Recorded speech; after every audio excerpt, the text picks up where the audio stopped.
le merveilleux public de Nantes, le meilleur public de France incontestablement, dans un hall XXL qui accueille environ 10 000 spectateurs, mais une ambiance des grands soirs. François-Xavier, cette ambiance qui a permis notamment à Nantes de réaliser la saison dernière exceptionnelle dont on se souvient avec émotion. Et ça nous rappelle de grands et beaux souvenirs, hein, Thomas, évidemment, avec l'équipe de France, mais pas seulement. Chaque fois qu'on a eu la chance de venir ici dans la Hall XXL pour commenter un match du H, alors que ça a été face à Paris et également face à Barcelone, rappelez-vous, une victoire de prestige, mais pas seulement face au Grand Barça. Ça a été un immense plaisir puisqu'il y a tout, il y a le spectacle, il y a le rendez-vous sportif, c'est également un rendez-vous au niveau des dates, fabuleux, hein, juste avant Noël, et d'ailleurs la LNH ne s'y est pas trompée. Voilà, le choc du championnat de France de la Lidl Star League pour terminer cette année 2018 avec le 7 nantais du classique, hein. Cyril Dumoulin dans les buts, Nicolas Clerc à la main, Niocas à gauche, Gourbino titularisé, ça c'est une information sur le poste derrière droit, Nicolas Tourna à l'intérieur, Valero Rivera et David Balaguer, les deux Espagnols sur les ailes. Alors on s'est rendu compte la semaine dernière que Eduardo Gourbino n'était pas en mesure encore de réaliser 60 minutes. Une semaine après, les choses pourront avoir changé. Pas de Romary Guillot ce soir, le choix clair de Thierry Anti, il l'a annoncé hier au terme de l'entraînement. Dragan Pechmalbek et Nicolas Tourna seront dans le bloc central. La défense parisienne sera évidemment testée par la puissance des Nantais. Il y a du répondant, on s'est rendu compte là aussi, hein, c'est du très grand classique. Le choix finalement ne s'est porté que sur le poste de gardien. C'est Rodrigo Corrales qui débutera la rencontre. Les arbitres ce soir, messieurs, Khalid Sami et Saïd Bounoir.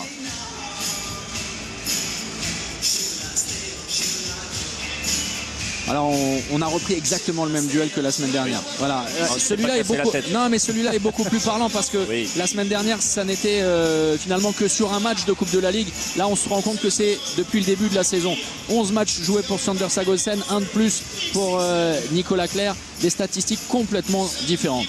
Oui, avec un Nicolas Clerc buteur, un Nicolas Clerc meilleur joueur du mois de novembre, c'est tout sauf un hasard. Il a été très bon à votre micro. Il disait il y a quelques semaines qu'il s'était un petit peu remis en question, remis au travail, même s'il n'avait pas abandonné le travail, loin s'en faut. Et Nicolas Clerc est de nouveau au top niveau.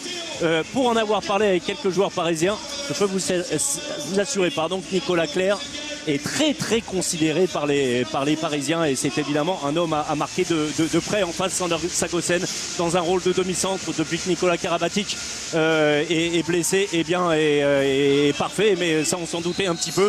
En association avec Mikkel Hansen, avec Nedim Remili, ça fonctionne, et surtout Sander Sagosen, le Norvégien qui doit assurer, puisque ces dernières semaines Raúl González n'a pas eu un choix énorme sur le poste arrière avec les blessures de Kim Ekdal-Durier, Luka Stepancic pour ne citer que, et puis Nicolas, on en a parlé, ça fonctionne encore. C'est un vrai gros test pour le PSG ce soir.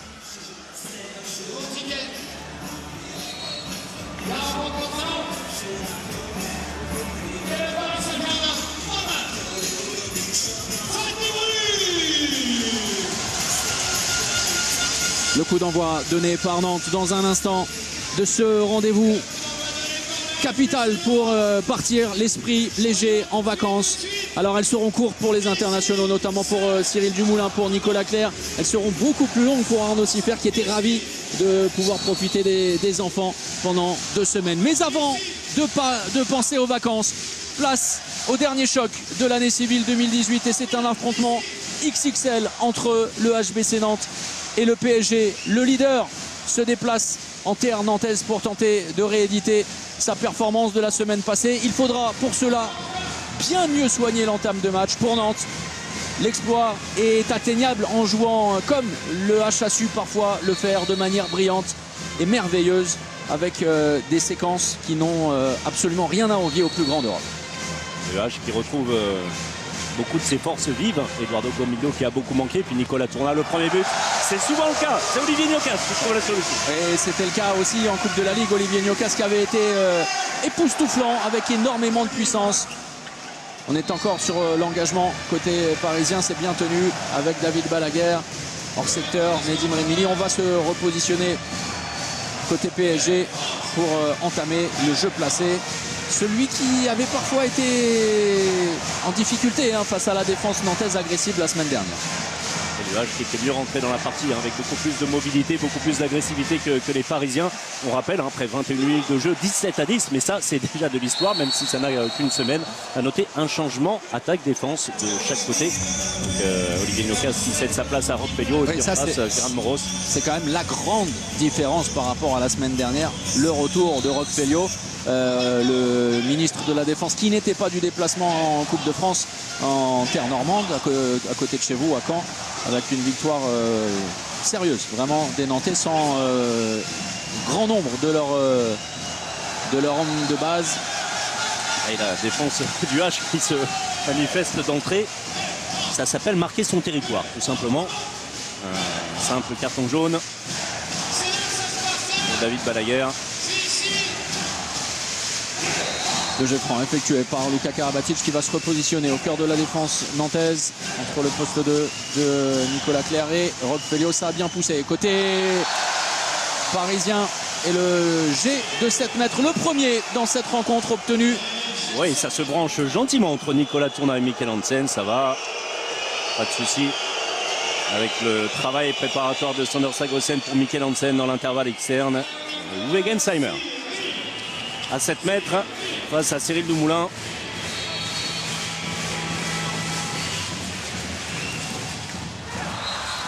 Tranquille, le temps de fixation, le tir croisé. Ensuite pour le capitaine de la Nationalmannschaft.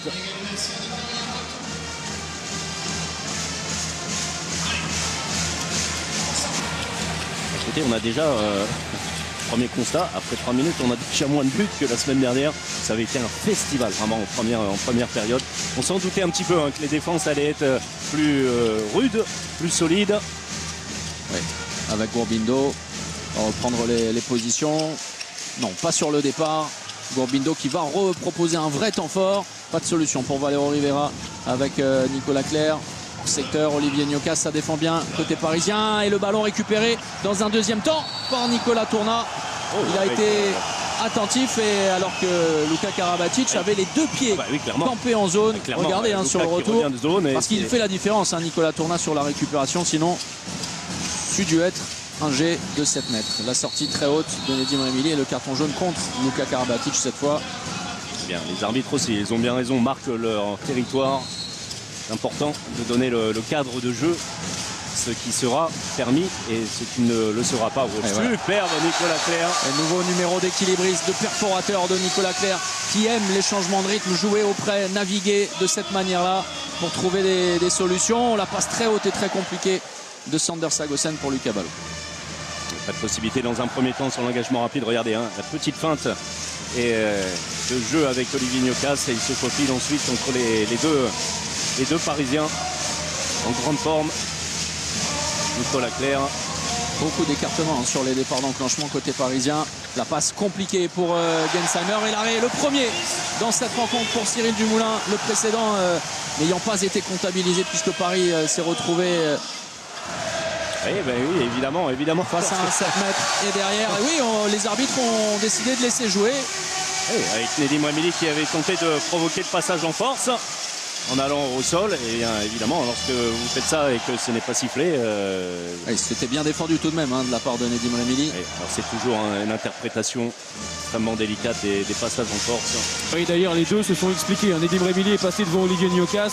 L'air de lui dire il y avait quand même passage en force. Il y avait l'un des deux arbitres qui était juste à côté pour dire finalement j'ai bien fait de laisser le jeu se poursuivre. Et nouvel arrêt de Cyril Dumoulin.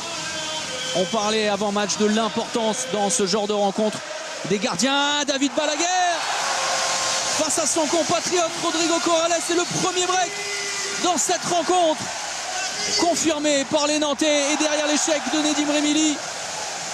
Gros départ de Nantes dans cette partie. Avec un Cyril Dumoulin déterminant. C'était évidemment, il vous a proposé comme duel celui des demi-centres, mais les gardiens de but c'est prépondérant, notamment avec ce genre de gardiens de but hein, qui sont capables de gagner les matchs à eux seuls. Je parle des quatre évidemment. On a Cyril Dumoulin face à Corrales, toujours l'alternance hein, du côté du PSG puisque c'est Thierry Meyer qui avait débuté la semaine dernière. Du côté du PSG, Cyril a bien débuté et Nicolas Clerc s'occupe des affaires en attaque pour faire la différence. C'est déjà un ballon de +4. Oui, ça ressemble comme deux gouttes d'eau à la rencontre de la semaine dernière avec un cavalier seul pendant près de 20 minutes des Nantais. Le premier arrêt parisien, le voici, mais la récupération du ballon. Ah oui. Dans le visage. Et le protocole commotion. Ouais, c'est sur l'épaule gauche. Hein. Oui. Ouais, avec un rebond sur la joue, sur la mâchoire. Pas de disqualification. La vidéo peut-être. Ouais. Ça va aller pour Rodrigo Corrales. Mais attention, hein, Olivier Gnocas avait encore trouvé très facilement la solution dans l'intervalle externe. Nedim Remili et Luc Abalo.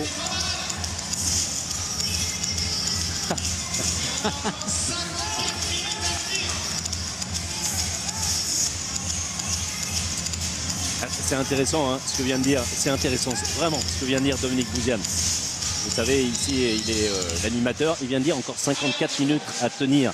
Et surtout, il ne faut pas penser comme ça contre le PSG.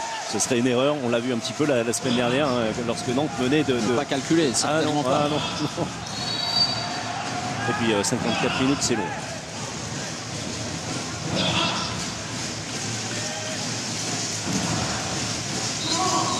Si vous êtes spectateur au stade Vélodrome, en ce moment, c'est sûr que c'est long. Après, ça peut être plutôt court.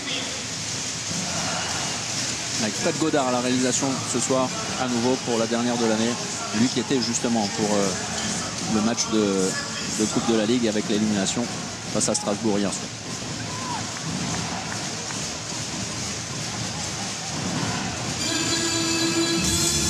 Et les Nantais mieux rentrés dans la partie, l'agressivité en défense, la réussite de Cyril Dumoulin et en attaque, tout fonctionne à peu près. C'est également un changement important hein, pour Nicolas Clerc d'avoir à ses côtés Gourbindo. Hein. On sait qu'il raffole du jeu d'Eduardo Gourbindo. Et regardez la différence. Voilà, bien sûr. Là aussi, on parlait de capacité à changer de rythme pour Nicolas Clerc. Eduardo Gourbindo est passé maître dans cette art. Là, la première exclusion pour 2 minutes de Sander Sagosen. Tout simplement, car oui, ça semble sévère au vu sur ralenti. En tout cas, la décision est tombée. Et surtout, Sander Sagosen subit le duel. Hein. On le voit l'accompagner, mais vers l'arrière. Ouais, ça ne pardonne pas. Valero Rivera au 7 mètres. C'est Paris qui avait été en difficulté la semaine passée sur cet exercice des 7 mètres. Et Valero Rivera ne se trompe pas. 5-1 déjà, départ canon de Nantes dans ce dernier rendez-vous de l'année. C'est vraiment scénario identique, incroyable. C'est du copier-coller, l'entrée de Kim Ekdal-Gurier. Également qui était rentré assez tôt la semaine dernière. Alors là, c'est en lieu et place de Sander Sagosen qui a été exclu. Vous voyez, le but est vide et Rodrigo Corrales a cédé sa place. Ouais, sauf que Roquefelio est désormais de la partie, sauf que Eduardo Gourbindo a eu une semaine de plus, et sauf que Nantes a l'expérience de cette remontée incroyable des Parisiens en fin de première période. L'évitement de Kim Ekdal-Gurier derrière en puissance. Nedim Remili dans l'intervalle vient trouver la solution et offrir le deuxième but parisien. De patience, de justesse. Oh, attention, Nedim Remili qui est dépassé, attention. Ouais. La tentative d'interception et ça n'a pas suffi. Une nouvelle fois, Olivier Gnocas trouve l'intervalle externe, décale Valero Rivera. En infériorité numérique, Paris, hein, évidemment, un problème de répartition assez logique, mais tout de même. Oui, mais trop tôt. Ouais. Trop tôt. Et Rav Gonzalez qui va aller chercher son petit carton vert. La sortie de Rodrigo Corrales pour évoluer à 6 joueurs de champ contre 6. La sortie en Yago, Luka Karabatic, Ekdal-Gurier avec Hansen. L'arrêt de Cyril Dumoulin, pas de faute sur le Danois. Oh, attention à Michael Hansen. Et 2 minutes. 2 minutes contre Michael Hansen qui s'estimait victime d'une faute, de la frustration, de l'agacement. Et derrière, une sanction tout à fait logique. Pas mieux Thomas, c'est exactement ça. C'est la frustration d'avoir manqué son tir, la frustration qu'on ne lui ait pas rendu le ballon alors qu'Eduardo Gourbindo est au contact. Et ensuite, alors ça n'a l'air de rien, mais il est derrière. C'est le règlement, c'est aussi simple que ça, même si Eduardo Gourbindo, avec tout son métier, en rajoute suffisamment. Est-ce qu'on doit siffler jet de 7 mètres si ça se passe dans la dernière minute et si on joue à Dunkerque? Oui, d'accord. Je vois un petit peu, vous parlez de Dunkerque et on a Arnaud Siffer à l'image. Double supériorité numérique pour les Nantais. OH de bien la négocier, la nouvelle passe spectaculaire d'Olivier Gnocas, Gourbindo. 7 mètres évidemment, environnement Rose qui coupe la zone, c'est très logique. Ouais, alors c'est très logique, mais quelle intelligence de Gourbindo qui exploite parfaitement les espaces, la distance, qui règle les mouvements, c'est remarquable. Sa plus grande intelligence sur cette action, c'est d'y aller à fond. Vous savez, lorsque vous êtes en double supériorité numérique, vous pouvez, c'est étonnant, hein. On va suivre le 7 mètres de Valero Rivera une nouvelle fois face à Corrales. Il était tout proche, Rodrigo Corrales, sur la précédente tentative. Toujours pas, et toujours de la réussite pour Valero Rivera. 7-2, plus 5 en faveur du H. Mais pour en revenir sur cette histoire de double supériorité numérique, c'est peut-être paradoxal, ça peut paraître paradoxal, mais vous pouvez être dans l'hésitation lorsque vous êtes en supériorité numérique, et la faute à ne pas commettre, c'est de faire les choses à moitié. Là, Gourbindo est y aller à fond et chercher ce 7 mètres, plus 5, après 9 minutes et seulement 2 buts inscrits par les Parisiens. Paris qui avait souffert énormément face à Nîmes, souvenez-vous également en début de rencontre. Nedim Remili face à Nicolas Tourna. Oui, Nedim Remili, seul hors secteur. Le seul, c'est le cas de le dire, Nedim Remili pour le moment. Deuxième but sur 4 tentatives. La passe avec l'arrêt de Rodrigo Corrales. Et la récupération ensuite de Nedim Remili à la lutte pour le rebond offensif avec Olivier Gnocas. Duel d'ex-Cristolia. Créteil qui se déplace, une journée de Pro League aussi ce soir, hein, avancée à ce soir. Créteil qui, avec notamment Dijon face à Célestat. Ouais. Et Massy qui recevra Créteil dans un derby francilien, deux anciens pensionnaires de première division. La fin de l'infériorité numérique à venir pour les Parisiens avec Tumekdal Durier, Nedim Remili repoussé par Nicolas Clerc, Sander Sagosen qui va tenter de forcer le verrou bien tenu par Eduardo Gourbindo. Et les Paris qui s'en sortent pas si mal que ça, hein, de cette séquence à 1 et ensuite 2 joueurs de moins. Rodrigo Corrales a repris place dans le but. Ça, c'est très dangereux pour Nantes de ne pas attaquer Tumekdal Durier. Manque de réussite pour l'ex de la maison nantaise. J'étais ravi de retrouver certains bénévoles, toujours aussi précieux à Nantes. Gonzalez qui est en ce début de rencontre. Nicolas Clerc le croisé avec Eduardo Gourbindo. La remise et le ballon. Nicolas Tourna, deuxième échec.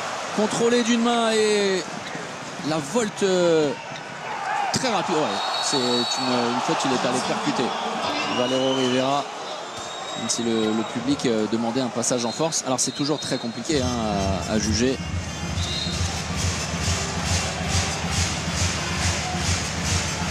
Oui, je vous confirme, c'est très compliqué de juger. Oui, mais parce que évidemment, hein, le joueur qui défend s'estime lésé, le joueur qui attaque dit qu'il n'y a absolument rien d'autre à dire que celui-là. C'est un peu le même débat qu'ont pu avoir Nedim Remili et Olivier Gnocas tout à l'heure. Arnaud Siffer face à Uwe Gensheimer. Ça avait été aussi une des clés de la première période, les échecs parisiens sur jet de 7 mètres la semaine dernière. Uwe Gensheimer annoncé en partance de retour au Rhein-Neckar-Löwen. Beaucoup de feintes. 3 feintes pour Uwe Gensheimer, c'est allé vite, on n'est pas allé au-delà des 3 secondes a priori. C'était également l'un des grands duels d'une finale de coupe HF disputée, alors non pas ici mais à Beaulieu, l'ancien Beaulieu, il y a quelques saisons, la première finale européenne pour le H, avec un Arnaud Siffer qui avait été extraordinaire ce week-end-là, meilleur joueur du Final Four. C'est trop facile. Oui, il y a un problème. Et sur les extérieurs, c'est facilement que le H trouve des solutions. Regardez, hein, juste sur un déplacement, une légère, à peine fixation de Gnocas. Et derrière, comme la mer Rouge, ça s'ouvre face à Moïse. Alors un problème ou un choix clair, hein, des Parisiens et notamment de Lucas Ballot de ne pas laisser trop de place à Valero Rivera et accepter que ce soit plutôt l'arrière qui prenne l'intervalle externe. Ceci dit, ça fait quand même 3 ou 4 situations depuis le début de la partie dans cet intervalle. Alors évidemment, hein, vous avez été un grand joueur, François Xavier. Dans les têtes, à ce moment-là du match, Paris sait qu'il peut revenir parce qu'il y a eu l'épisode de la semaine dernière. Et Nantes sait qu'il peut être à la merci de Paris en arrêtant de jouer ou en relâchant l'étreinte. Et surtout Nantes Sagosen qui marque pour la première fois en puissance premier poteau. Et surtout Nantes qui reste beaucoup de temps. Je vais revenir à cette histoire de Dominique Bouziane. Mais il va falloir gérer également. On était clairement les 8 premières minutes sur un gros temps fort des Nantais par rapport aux Parisiens qui sont en train de monter en régime. C'est un peu plus mobile, c'est un peu plus agressif en défense. Corrales a réalisé deux parades. Voilà, ça monte en régime. Il va falloir également savoir gérer et peut-être rendre le match moins rapide, moins passionnant, on va dire, pour les spectateurs, mais comment dire, serrer un petit peu le jeu. Mauvais bloc. Mauvais bloc de Dragan Pechmalbek qui a retenu. Et ça a été un Parisien. Oh, et attention, oui, parce que ce geste n'a rien à faire sur un terrain avec le shoot de mécontentement de Mikkel Hansen d'un ballon qui s'est écrasé sur. Merci Fred Godard, regardez. Là aussi, hein, c'est de l'énervement. C'est Mikkel Hansen. Oui, et Sa Majesté Mikkel Hansen est un très bon joueur de football. Il y a la frustration, hein. Il y a la frustration. Clairement, les Parisiens avaient retenu la leçon avec les Nantais qui démarrent très très bien les matchs. Nantes est devant une nouvelle fois. Encore une fois, hein, rien. Mais jouer loin s'en faut. Oui, c'est un ballon pour revenir à 2 longueurs entre les mains des Parisiens. Sander Sagosen, Nedim Remili, Mikkel Hansen, la même base arrière qu'au départ. Ça, c'est très bien joué de la part des Parisiens. Mais bonne défense derrière, en fermeture, sur la tentative longue distance. Mikkel Hansen. Et nouvel arrêt de Cyril Dumoulin. Parfait pour le moment, son 4e à près de 50%. Très bel arrêt du pied droit. Resté sur sa ligne, bien sur ses appuis, Cyril Dumoulin.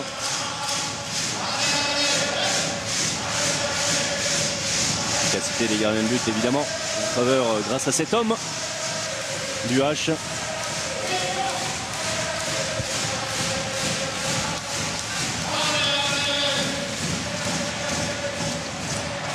Et ça passe une nouvelle fois dans cet intervalle, même si là Nedim Remili l'avait réduit vraiment à son minimum. Et la passe de balle, trop peu précise. Et à nouveau, Nantes se retrouve dans une situation favorable pour reprendre 5 buts d'avance. Ce n'est pas cadré de la part de Nicolas Clerc qui avait parfaitement profité du travail de bloc à l'intérieur de Dragan Pechmalbek. Oui, une nouvelle fois, hein, Luka Karabatic qui s'estimait victime d'un mauvais bloc. Parce que pour mettre sur les fesses Luka, il faut un peu plus que de la force. Hein. Dragan Pechmalbek, on a cessé de louer toutes les qualités de ce joueur prodige. Et derrière, un gros travail sur le premier temps fort pour libérer l'espace dans le bloc central. Regardez. Hein. Il embarque tout le monde, ouais. Sagosen, hein. Il embarque à la fois Dragan Pechmalbek dont vous parliez et Erok Feio. C'est Nedim Remili qui profite du travail du Norvégien, meilleur buteur parisien, Nedim. Olivier Niokas qui est allé donner ses instructions à Dragan Pechmalbek. Le départ d'enclenchement avec un changement de position. Niokas en demi-centre. Le croisé avec Gourbindo. La feinte de renversement. Nicolas Clerc. Ça défend bien côté parisien. Pas de solution. Le tir forcé. Et la bonne défense. Bonne séquence défensive des Parisiens. À la limite, Rodrigo Corrales transmet le ballon à Nedim Remili. Et c'est une nouvelle opportunité pour revenir à 2 longueurs. Un appui juste avant de sortir de la zone, l'Espagnol qui donne de manière tout à fait légale le ballon à Nedim Remili.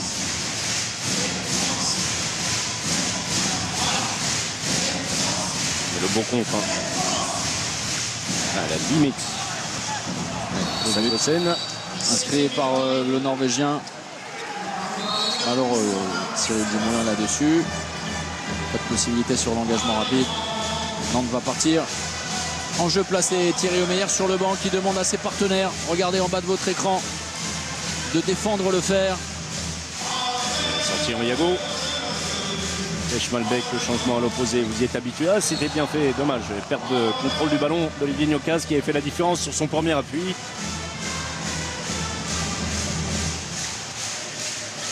Même sur un Yago à l'opposé, Pechmalbek. C'est toujours Niocas qui propose le premier temps fort. Nicolas Clerc, oh, il avait une solution sur le 1 contre 1 face à Nedim Remili, bras levé. À nouveau. Ça a été contré cette tentative de tir, les appuis parallèles de Nicolas Clerc. Le bras va évidemment rester levé. Une belle lecture de Luka Karabatic. Évidemment, même quasiment au milieu de terrain, Nicolas Clerc représente un vrai danger, capable de tirer dans toutes les situations. Le passage de bras.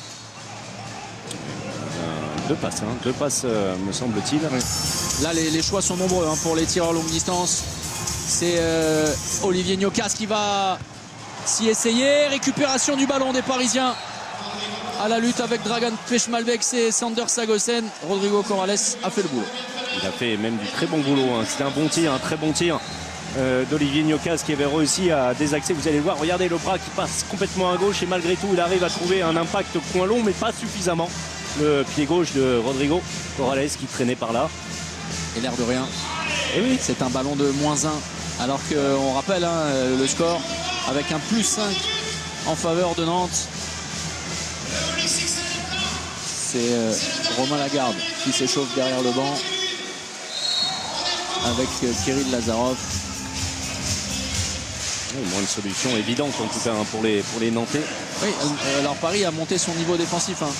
Clairement, vous parliez de PSG version diesel. C'est un peu de ça dont il s'agit. En ce moment, le diesel, c'est un grand sujet de discussion. Oui. Et là, c'est à la hausse, clairement. Il n'y a pas que ça. Hein. Ballon perdu facilement par Mikkel Hansen. Un peu à l'envers hein, dans ce début de match. L'accélération. Oui, la récupération de Nicolas Clerc qui tombe sur Rodrigo Corrales. Attention, Nicolas Clerc qui discute, hein, qui demande un 7 mètres parce que Lucas Ballot. C'est passé tout proche de l'interception, Valero River. On va le revoir au ralenti parce qu'il nous semblait, alors on est très haut, très loin, qu'il y a effectivement la faute. Oui, alors il le gêne, hein, bien sûr, il le gêne. Il est en zone, Lucas Ballot. Il gêne Nicolas Clerc et c'est ce qu'il réclamait. Oui. Alors, Lucas Ballot fait l'effort hein, de sortir de l'action. Au moment où il tire, ça ne le gêne plus, mais au départ, lorsqu'il prend son temps de suspension, évidemment. Arrêtez vos changements défensifs là. Gardez vos positions et fermez sur les duels. On attaque. On joue un peu plus. Faites jouer la balle, faites rentrer les ailiers. 3 ou 3 buts, d'accord. Nicolas, tu sors. Pala, tu sors. Dragan, tu sors. Tu re-rentres. Tu restes en défense. Kirill. Courbi à droite et Romain à la main. Les gars, écoutez. Patience, les gars, patience. Écoutez, ça y est, le temps faible, il est fini. On se reconcentre. Allez, tous.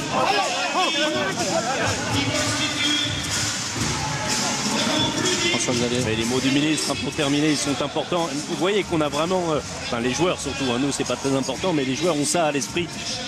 C'est temps fort et c'est temps faible. Nantes est capable en quelques minutes de faire un écart important comme les Nantais ont réussi à le faire en début de partie. Le problème c'est ensuite, lorsque vous êtes un petit peu moins bien, lorsque l'adversaire monte son niveau d'agressivité défensive, ce qui est le cas des Parisiens, et bien savoir gérer peut-être des temps faibles, en tout cas des séquences de jeu plus serrées, plus difficiles à manœuvrer et savoir trouver d'autres solutions.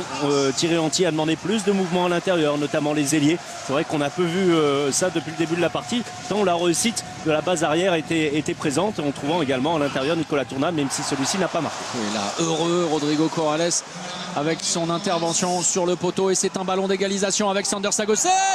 Oh, la percussion en pleine course face à un solide Romain Lagarde. Et touché par Eduardo Bourbindo dans le dos de Sagosen. Alors Sander Sagosen qui mime le geste du coude, ça n'est pas pour signifier l'intervention de Romain Lagarde, mais effectivement celle dont vous venez de parler. On vous rappelle le jeu pour gagner l'un des maillots, celui de Nantes ou celui du PSG, si vous trouvez le MVP de la soirée. La raison pour l'instant, Fred Godard, de s'attarder sur Cyril Dumoulin qui a été très bon avec déjà 4 arrêts, un peu moins de 40%. Oui, puisque Fred Godard est un spécialiste et à l'œil averti, il ne devrait pas tarder à aller sur Rodrigo Corrales. C'est vrai que les deux gardiens se sont illustrés. Cyril Dumoulin en début de partie et là les dernières minutes c'est Rodrigo Corrales qui fait le boulot. Ouais, superbe ce que vient de réaliser le PSG. dans un fauteuil avec un Paris qui vient d'infliger un 4-0 à Nantes. Et bien voilà, Paris est de retour à égalité, 9 partout après un début de rencontre très compliqué. Paris avait dû patienter jusqu'à la 20e minute pour effectuer un retour. Il en aura fallu beaucoup moins aujourd'hui. 5-6 minutes sans parvenir à marquer pour les Nantais. Voilà également l'une des explications du différentiel. Et malgré le temps mort posé par Thierry Anti, les Nantais n'y parviennent toujours pas. Et les rotations apportées par Thierry Anti. Bonne position de tir, mais c'est au-dessus. Largement au-dessus. C'est compliqué, tout simplement, puisque la défense parisienne, même si elle ne peut pas sortir sur Olivier Nocas, vous allez voir, regardez, sur ce ralenti, elle est en place. Les deux garçons, Henrik Tofkansen et Ron Garnborough, sont bien placés pour le contre, et ce qui pousse Olivier Nocas à tirer, en tout cas dans le secteur haut, trop haut cette fois. Et en volée, on cherche à faire un block-out, ça fait un point. Mais en balle, ça n'a jamais fait de but, a priori, lorsque le tir est beaucoup trop haut. Ça se saurait. Il est bousculé, Roquefellio. Et l'arrêt de Cyril Dumoulin pour empêcher Paris de prendre la tête. Pour l'instant, c'est un vrai duel fantastique de gardiens. Je sens que ça vous émeut. Ah ben oui, bien sûr.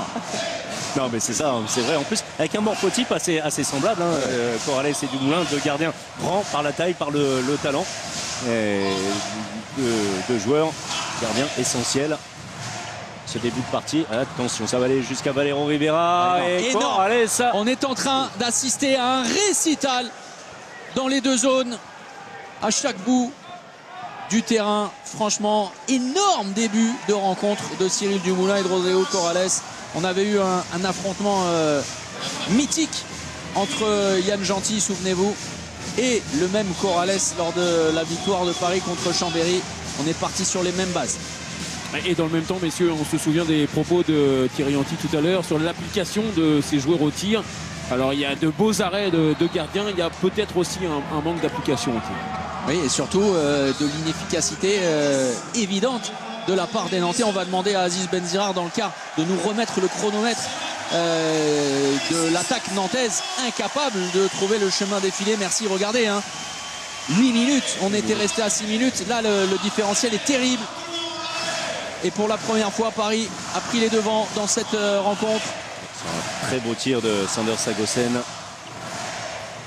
Allez, solution claire pour Olivier Nocas. Incroyable! Il est en train d'entrer en ébullition, Rodrigo Corrales. La grande satisfaction de Thierry Meyer, on a aperçu Lucas Stepancic. Il est énorme. Voilà. Il est énorme. Regardez l'angle, il surgit, il est quasiment à 1 mètre d'Olivier Nocas à la fin de la suspension. Énorme intervention. Il est avec une vraie présence physique. Vraiment, il va vers le ballon. Attention. Et oui, la courbe s'est inversée entre les deux garçons, même si Dumoulin n'a pas du tout démérité. Là n'est pas la question. C'est surtout qu'en face, c'est compliqué. Mais Emily, ça récite. Oui, mais sauf que Paris ne s'arrête pas dans ce temps faible énorme des Nantais. 6-0 infligé par les Parisiens. C'est la même séquence que pour conclure la partie la semaine dernière. Paris avait passé un 6-0 au Nantais pour terminer le travail. Ça fonctionne très bien, c'est beaucoup plus fluide en attaque également. Et Nantais qui ont pris 7-2. Un petit coup derrière la tête. Incroyable. Alors Paris a été largement dominé en début de rencontre, on le disait, avec ce différentiel 7-2 en faveur de Nantes, 9-2 ensuite en faveur de Paris. Voilà les vases communicants. Terrible pour les Nantais. 10 minutes de mutisme offensif. C'est terrible pour les Nantais. À eux de bien terminer les 5 dernières minutes à venir avec Olivier Nocas pour au moins mettre un terme à cette apathie offensive. Et c'est Kirill Lazarov, le grognard. Le métier de Kirill qui avait été contré sur sa tentative précédente, qui trouve un très bon tir croisé. Toujours aussi juste dans ses impacts. Bon travail à l'intérieur également, vous l'avez vu au passage, pour bloquer le défenseur parisien. Sous les yeux de... Oui, vous dites quoi? Jean-Paul Laléoz, il me semble, tout à fait. Et Christophe Janot, on salue, de la Ligue nationale de handball.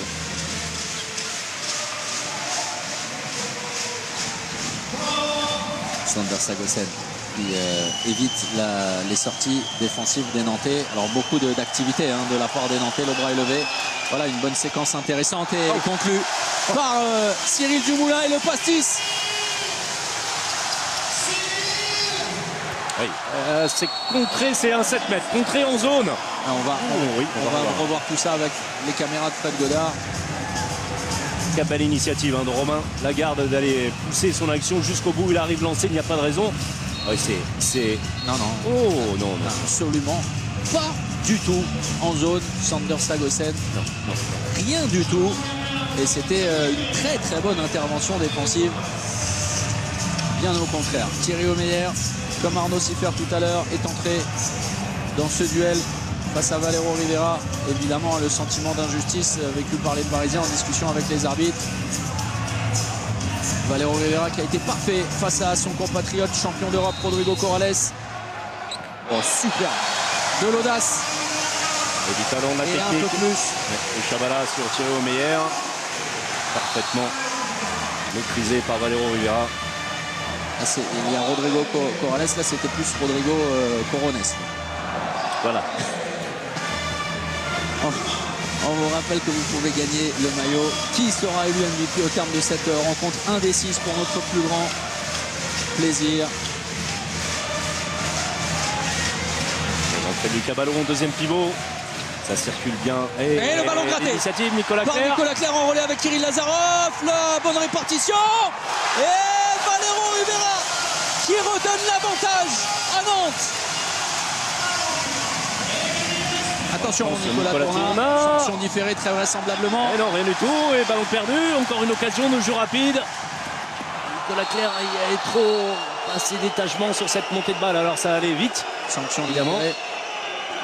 Pour non, pas pour Nicolas Tourna. Non. Oui, la quatrième perte de balle. Paris une seule pour Nantes. Vous voyez la bonne la lecture parfaite de Nicolas Clerc. Encore un Chabala pour terminer. Valero Rivera face à Rodrigo Corrales.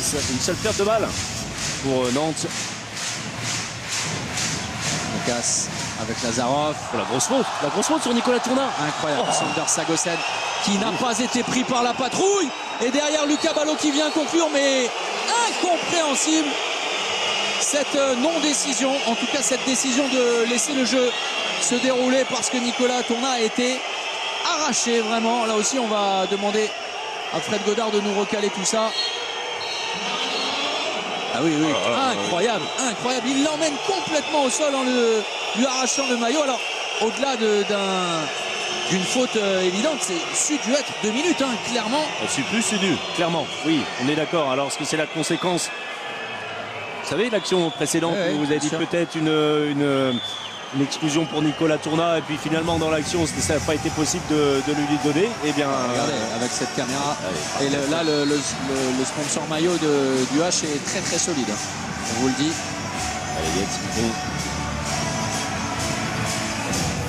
Et derrière, effectivement, la sanction est terrible parce que Paris inscrit le but de l'égalisation. Ça change bien des choses, évidemment. Ça va faire monter encore un peu plus en température. On a vu ce dont le public était parfois capable. Super. Kirill Lazarov, tranquille. Dans sa routine, le Macédonien, toujours aussi précis. Et vraiment, alors encore une fois, l'impact est parfait, mais pas seulement. Parce que, voilà, c'est pas Christophe Hans, il ne fait pas 2m15. Non, je vous dis ça, je dis rien, mais... Ah bah si, vous allez nous dire quelque chose. Non, mais il a une taille, c'est une taille relativement modeste pour un arrière. Il n'y a pas un temps de suspension à la Narcisse ou à la Ncanor, mais il est juste. Ça passe toujours entre deux joueurs, entre deux bras. C'est quand même un phénomène. Et là, voici un autre de phénomène. Uwe Gensheimer avec un changement de main et une conclusion en Roukoulov. Roukoulchab, comme vous voulez. C'est récupéré, pas de faute. Là aussi, oh là là, incroyable, Dragan Pechmalbek qui semblait avoir été très ralenti pour essayer de trouver un qualificatif. Ah oui, de Guérin Moros qui tient le bras et un petit peu le ballon. Le ballon qui est arrivé par miracle dans les mains de Pechmalbek. Casse, entrée en deuxième pivot de Valero Rivera. Lazarov. Oh, la Ouais, passe c'est bien fait. lumineuse d'Olivier Niocas pour Nicolas Tourna. Et voilà Nantes qui reprend les devants à son tour. C'est une fin de première période parfaite pour les Nantais. À eux de tenir désormais le temps mort posé par Raúl González.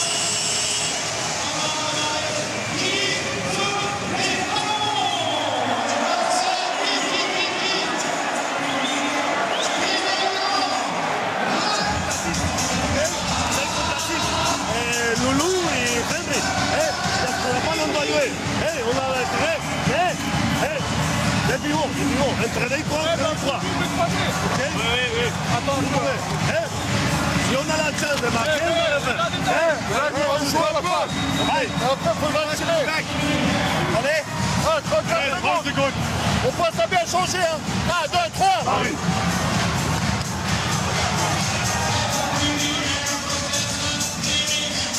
On va partir sur, les Parisiens vont partir sur une idée de double croisé. On a beaucoup vu dans la palette, dans le jeu en supériorité numérique.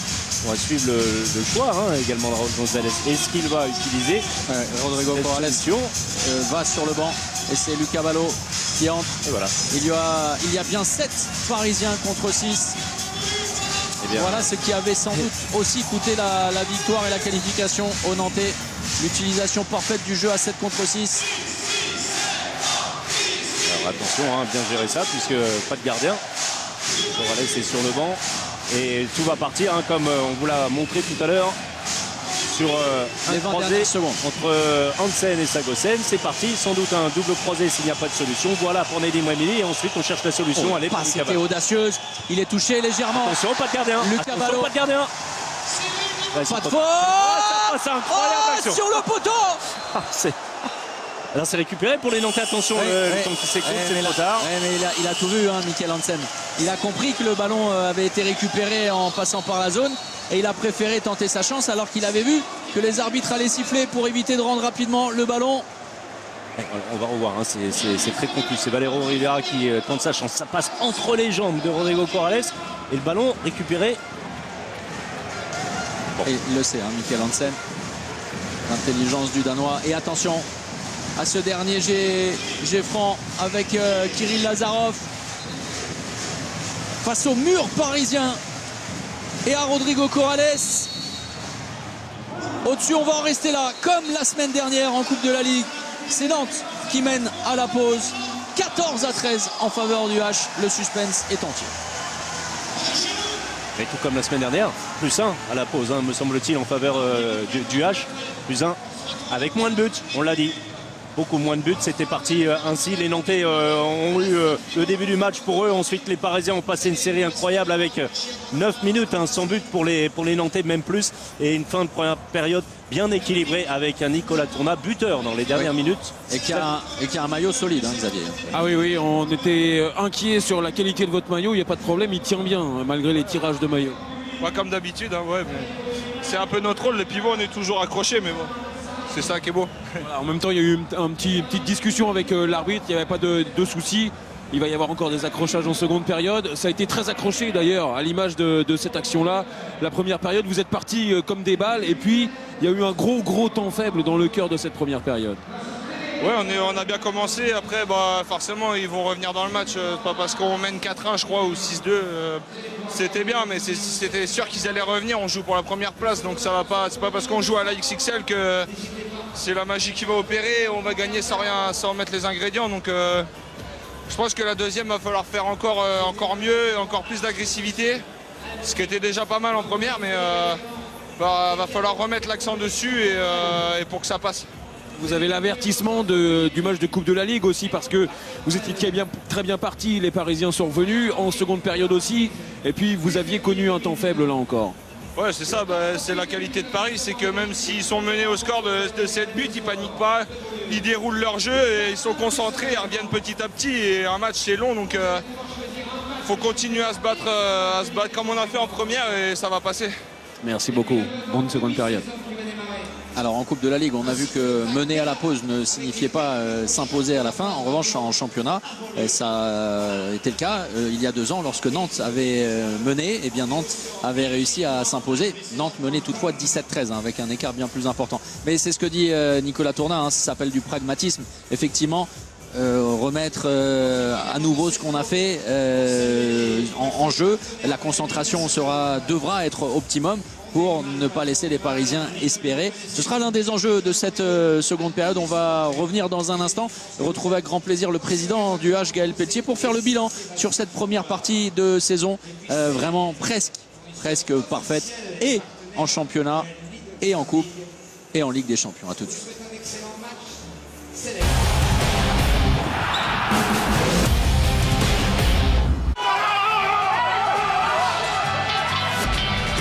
Chez Lidl se joue la passion du handball.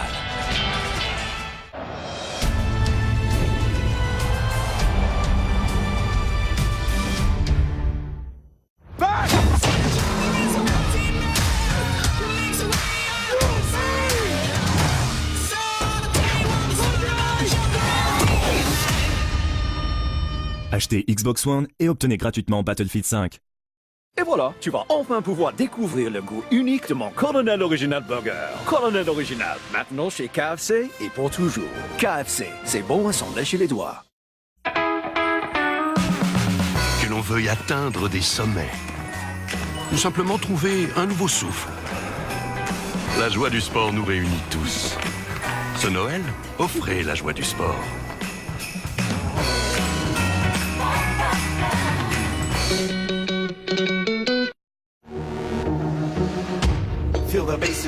Every step in life counts. We never stop moving forward.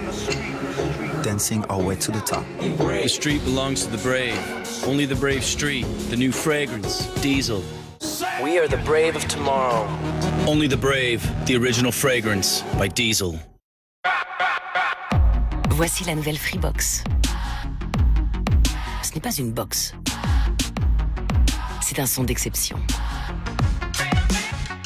C'est lui et elle. C'est un 6e sens. Ce n'est pas une box, c'est Freebox Delta.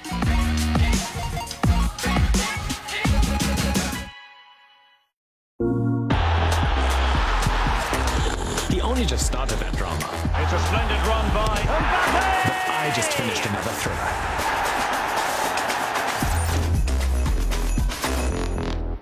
For the players.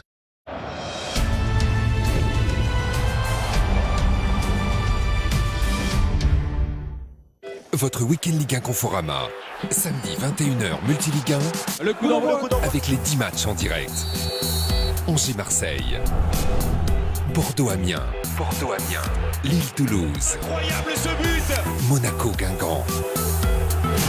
Montpellier-Lyon. Exceptionnel, Paris Saint-Germain-Nantes. Reims-Caen. Elle était là la solution! Rennes-Nîmes. Saint-Étienne-Dijon. Et Strasbourg-Nice. La Ligue 1 Conforama, c'est sur beIN Sport.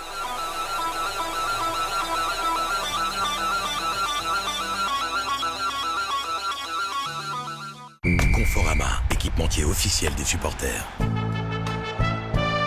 Vivez le meilleur du foot avec Parions Sport.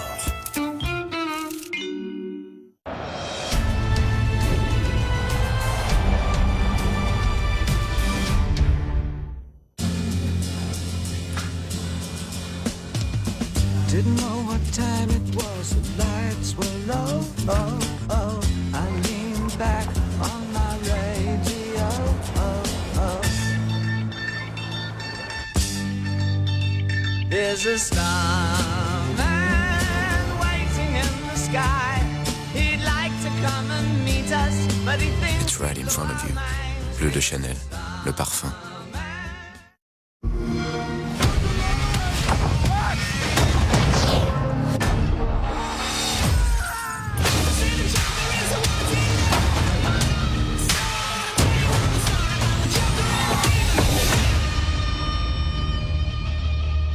Achetez Xbox One et obtenez gratuitement Battlefield 5.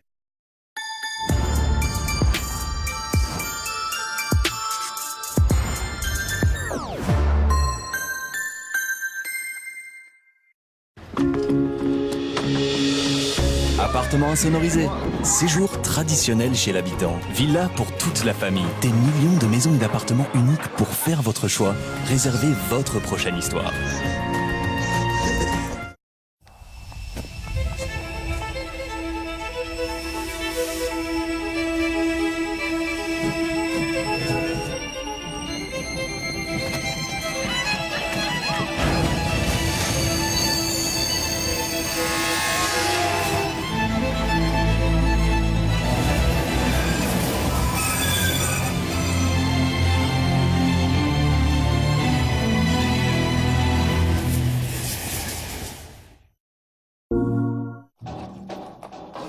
Pourquoi vous me regardez?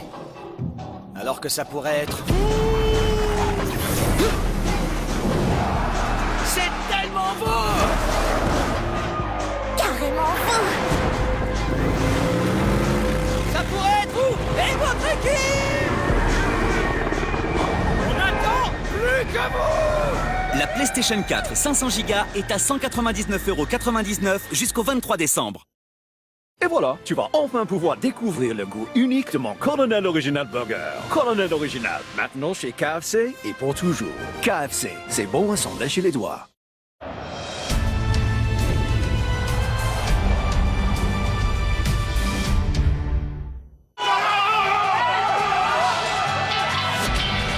Chez Lidl se joue la passion du handball.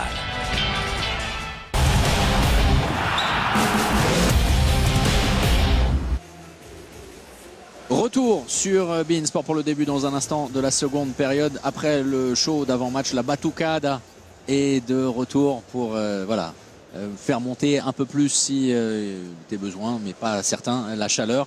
Parce qu'on s'est enthousiasmé, voilà, exactement pour donner un peu de rythme et d'entrain avant le retour des vestiaires des acteurs de cette partie. Pour l'instant à l'avantage de Nantes, François-Xavier.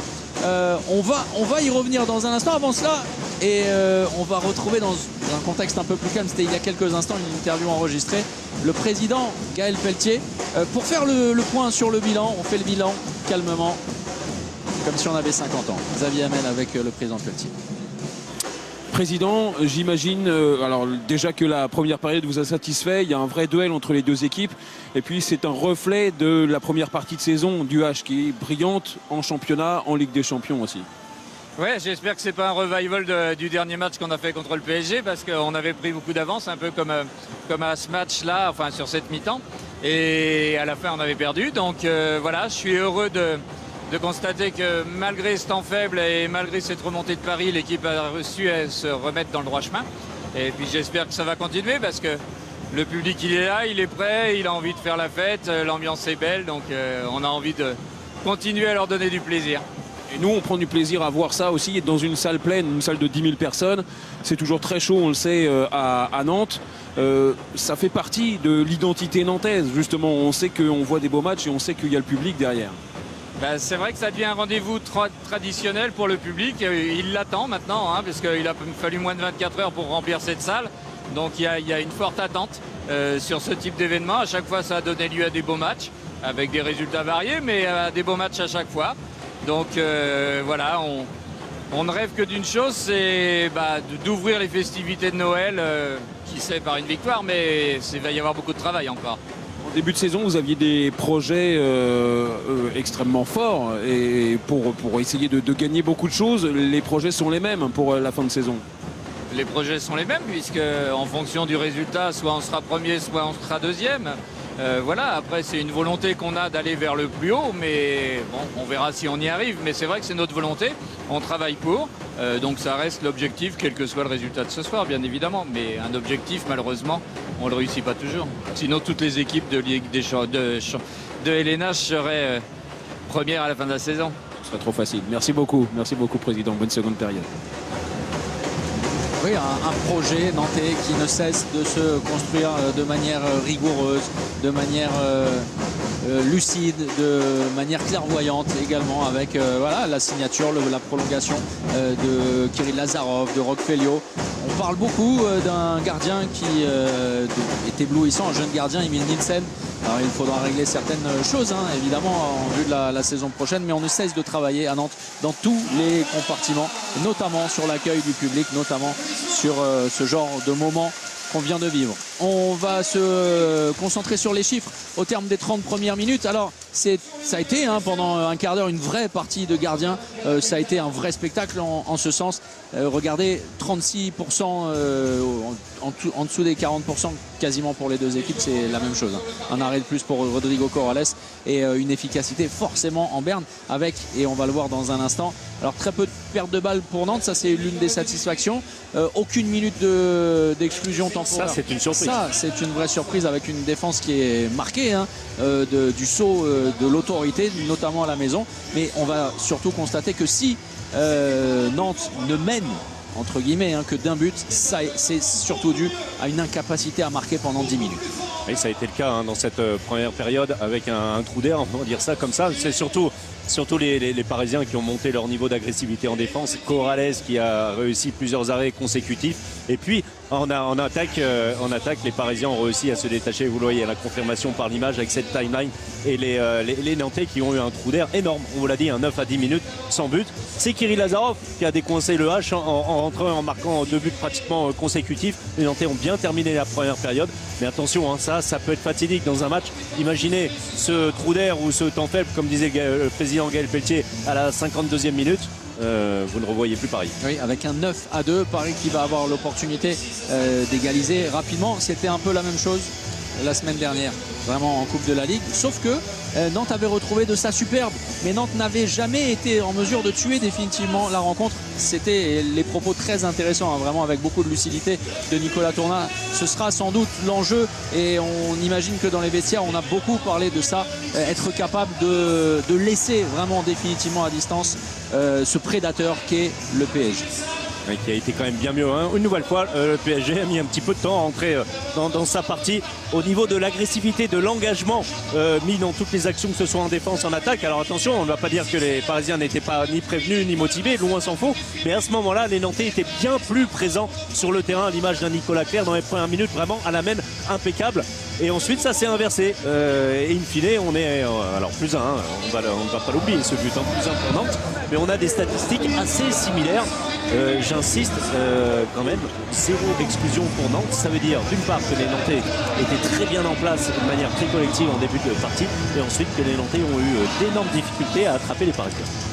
Voilà la discussion captée par Fred Godard et ses équipes entre Dragan Pechmalbek et Thierry Anti. La transmission, l'exigence.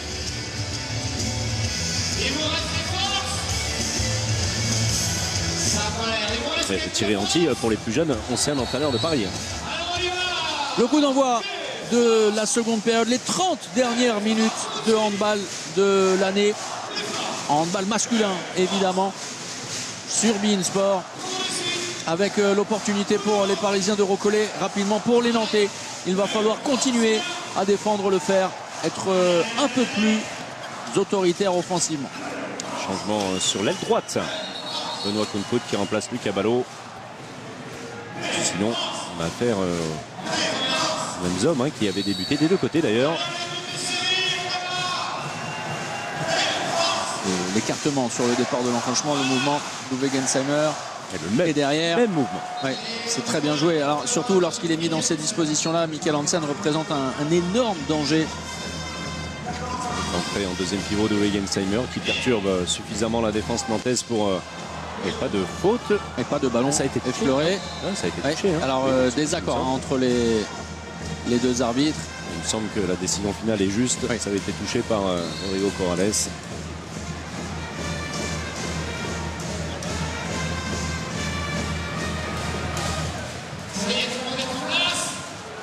Toujours à défense 0-6 côté Paris avec Kim Egdal-Durier qui tient sa place à gauche. Qui a fait ses preuves depuis le début de la saison sur le poste 2. Nyokas avec Gourbindo, servi dans des mauvaises dispositions. Attention, ça ne fait pas Gourbindo bien tenu.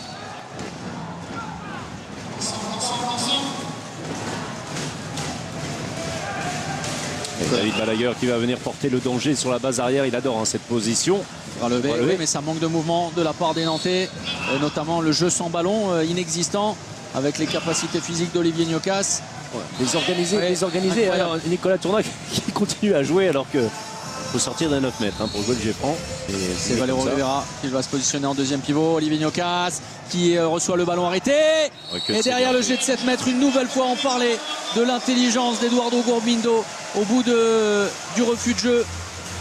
Que c'est bien fait la part de Gourbindo. Sur un appui, regardez, il fait la différence juste en se décalant sur sa droite, en accélérant sur son premier appui, qui est Mekdal Durier a lâché du regard Allez, un dixième de seconde. L'Espagnol, et ça suffit. Un autre Espagnol. Gensheimer ne vient pas dans l'entraide, absolument jamais, pour fermer. Valero Rivera, énorme fixation, et derrière la technique, la roucoulette. Le 15e but des Nantais.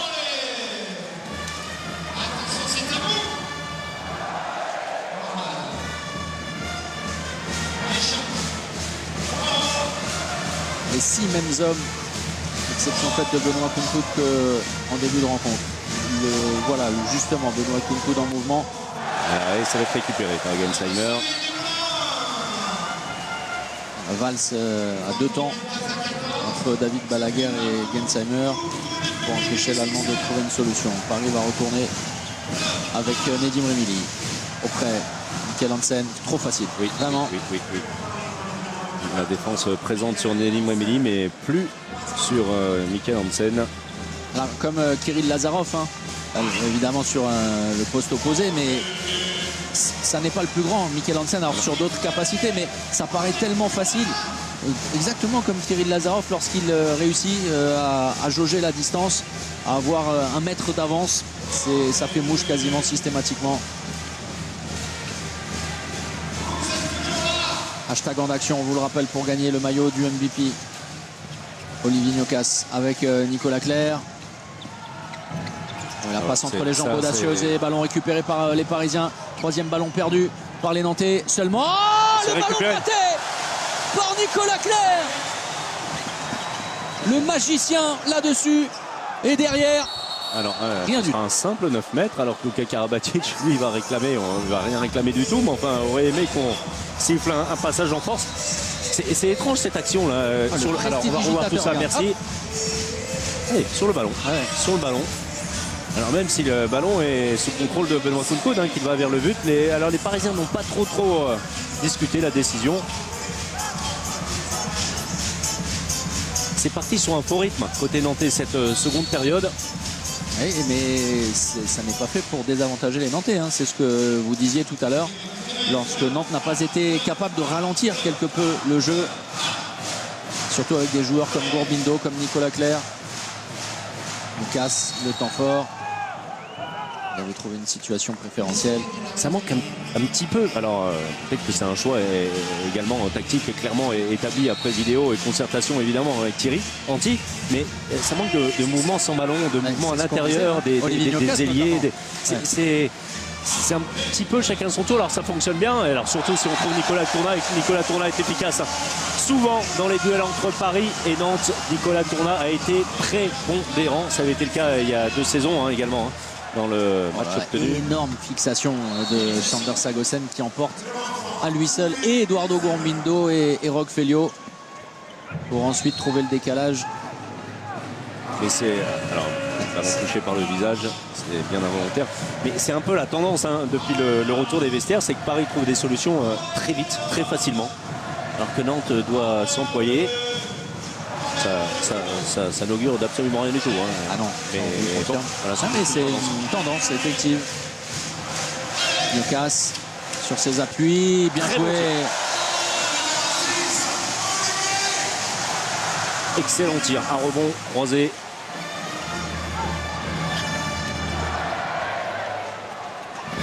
Bon repli défensif sur la volonté d'engagement rapide des Parisiens. Sous l'œil du banc nantais. Pas de Falouvegui pour le moment. On rappelle le choix de Thierry Anti de laisser au repos contre sa volonté Romaric Guillot.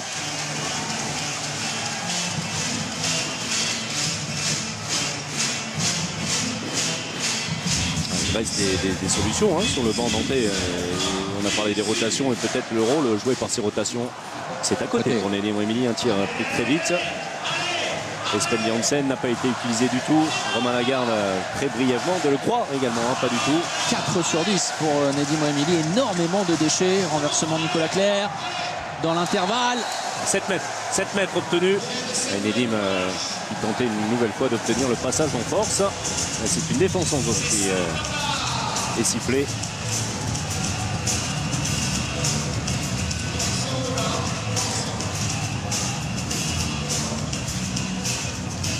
100% de réussite pour Valero Rivera, que ce soit face à Thierry Omeyer ou face à son compatriote Rodrigo Corrales. Et le premier échec de Valero Rivera face à celui avec lequel il a été champion d'Europe en Croatie l'hiver dernier. Alors pourtant, vous le savez très bien, vous l'ancien gardien, sur une demi-position. Oui. Alors ni haut, ni complètement sur sa ligne, ce qui n'est jamais conseillé.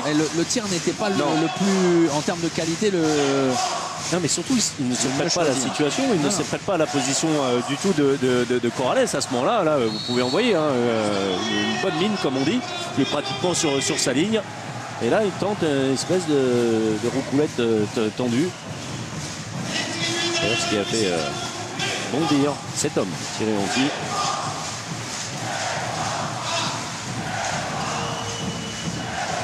Midi. Avec Michael Hansen, bras levé. Bonne défense des Nantais. Et derrière, le coup de canon de Nedim Remili qui devient, avec ce but, le meilleur buteur parisien à une unité de Valero Rivera.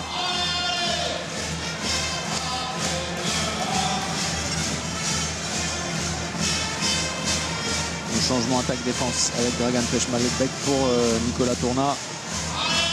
Dragan Pechmalbek, on l'a vu ce soir ralenti, pris de vitesse hein, par le déclenchement de tir de Nedim Remili.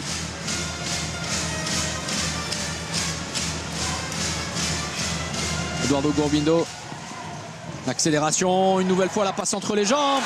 Et il se rattrape immédiatement pour se redonner confiance. Valero Rivera. Très belle passe de décalage.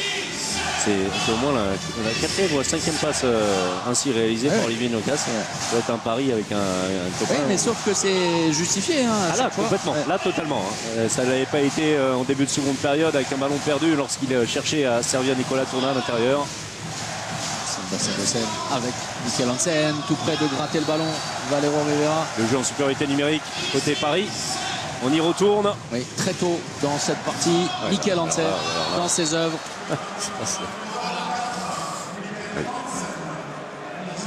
Et Cyril Dumoulin, 7 arrêts, quasiment tous effectués en première période et désormais en dessous des 30%. Voilà aussi hein, l'une des explications avec Paris qui trouve des solutions plus facilement mais qui est aussi très adroit. Il y a encore la solution Arnaud Sipper hein, qu'on a vu très brièvement sur un jet de 7 mètres. On va demander l'efficacité des Parisiens au tir dans le quart pour vous montrer ça. Nicolas Clerc, changement de direction avec Olivier Nocas. Ouais, merci, voilà. 50% simplement pour les tireurs nantais, c'est trop peu.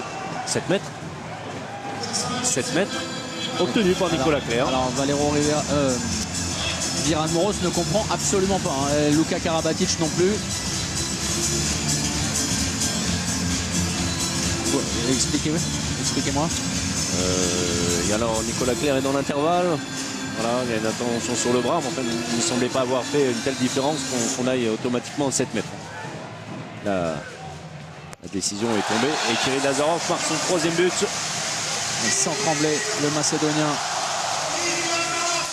Et regardez, hein, malgré l'anticipation de Rodrigo Corrales, malgré l'intox, on ne lui raconte pas de salade hein, au Macédonien sur jet de 7 mètres. Ah oui. Et bientôt les vacances.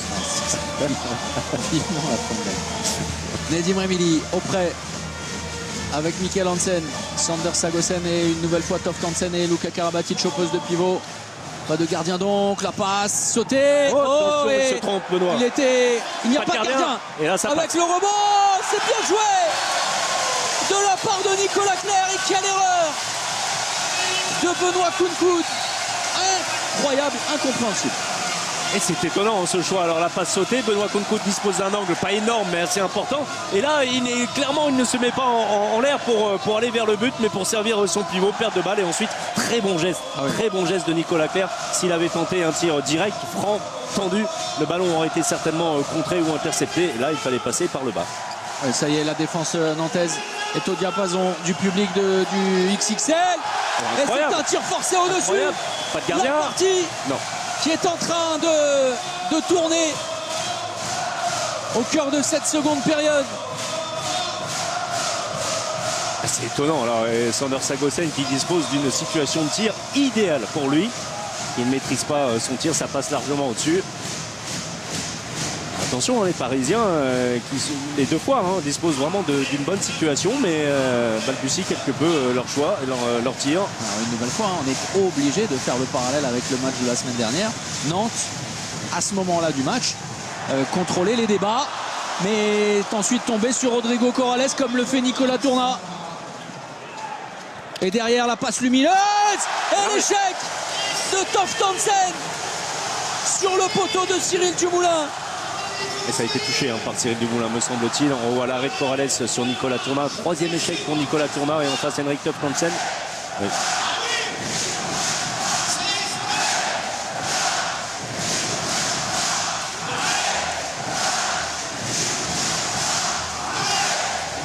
Un moment très important dans cette fin d'année. Eduardo Gurbindo servi face à Viran Moreau. Nicolas Tourna qui vient obtenir un nouveau jet de 7 mètres. C'est un poison pour la défense parisienne.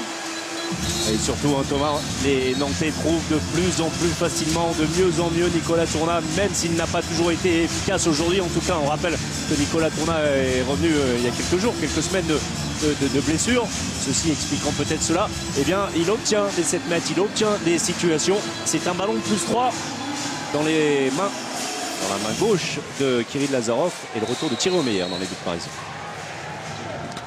Ouais, l'échec avec le chap tendu de Kirill Lazarov sur la barre transversale de Thierry Omeyer. On va le revoir avec cet angle, absolument rien à dire.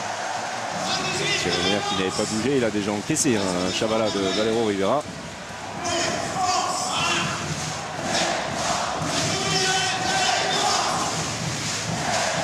Deuxième échec, 7 mètres. Regardez la densité défensive des Nantais. Pas de solution, même à 7 contre 6 pour les Parisiens. Incroyable, Mikkel Hansen. Pour le moment foudroyant, le Danois.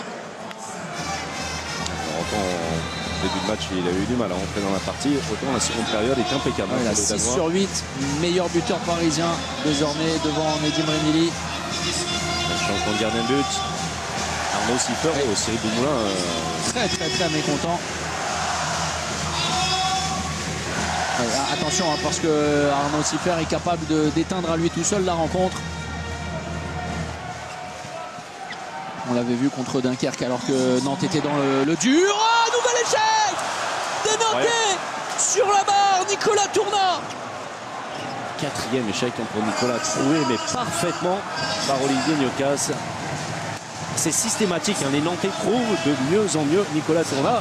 Le problème c'est là, c'est la finition. Alors il n'y a jamais de signe parce que le sport n'est jamais écrit, il n'y a pas de destinée, mais tout de même ces échecs consécutifs dans des situations préférentielles sont des vrais signaux d'alarme pour les Nantais. Ça, c'est une évidence. Ça empêche surtout les Nantais de faire l'écart, même si on sait, ce n'est pas fatigué. Et le ballon est en train de brûler les doigts des Parisiens sur la base arrière. Et Sander Sagosen et Mikkel Hansen s'amusent vraiment. Alors, on avait parlé, on a eu la chance de parler avant la partie avec Cyril Dumoulin sur l'adaptation à ce jeu en supériorité numérique parisien. Et il nous avait confié que les Nantais s'étaient évidemment bien préparés et qu'ils avaient un plan. Oui, il a aussi reconnu que Paris était sans doute l'équipe en Europe à mieux évoluer à 7 contre 6. Oui, mais regardez, on parle de tactique. Bien joué, Dragan Pechmalbek. Voilà, ça cette fois, aucune chance pour Rodrigo Corrales et les Parisiens pour reprendre les devants. Il reste moins d'un quart d'heure. Les 14 dernières minutes de cette année en Lidl Star League et le temps mort posé par Raúl González.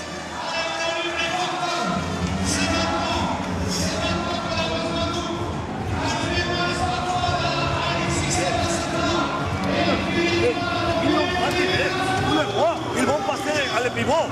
On doit être positionné comme ça. Et quand nous serons conseil le pivot, sera ici. Si Kino Latalo vient ici, on doit les pousser. Mais après le pivot, tu le vois. Ils vont jouer quelque chose, mais le pivot va courir. Et on monte. Et on ne peut pas monter. Ok? S'ils disent ici, ça ne m'occupe pas. Ok? On le passe. À l'attaque, on joue quelque chose et après. Ok? Les gars! Besoin de la défense, les gars! On y est là, les gars, il reste 14 minutes, on va la chercher. Allez, 1, 2, 3.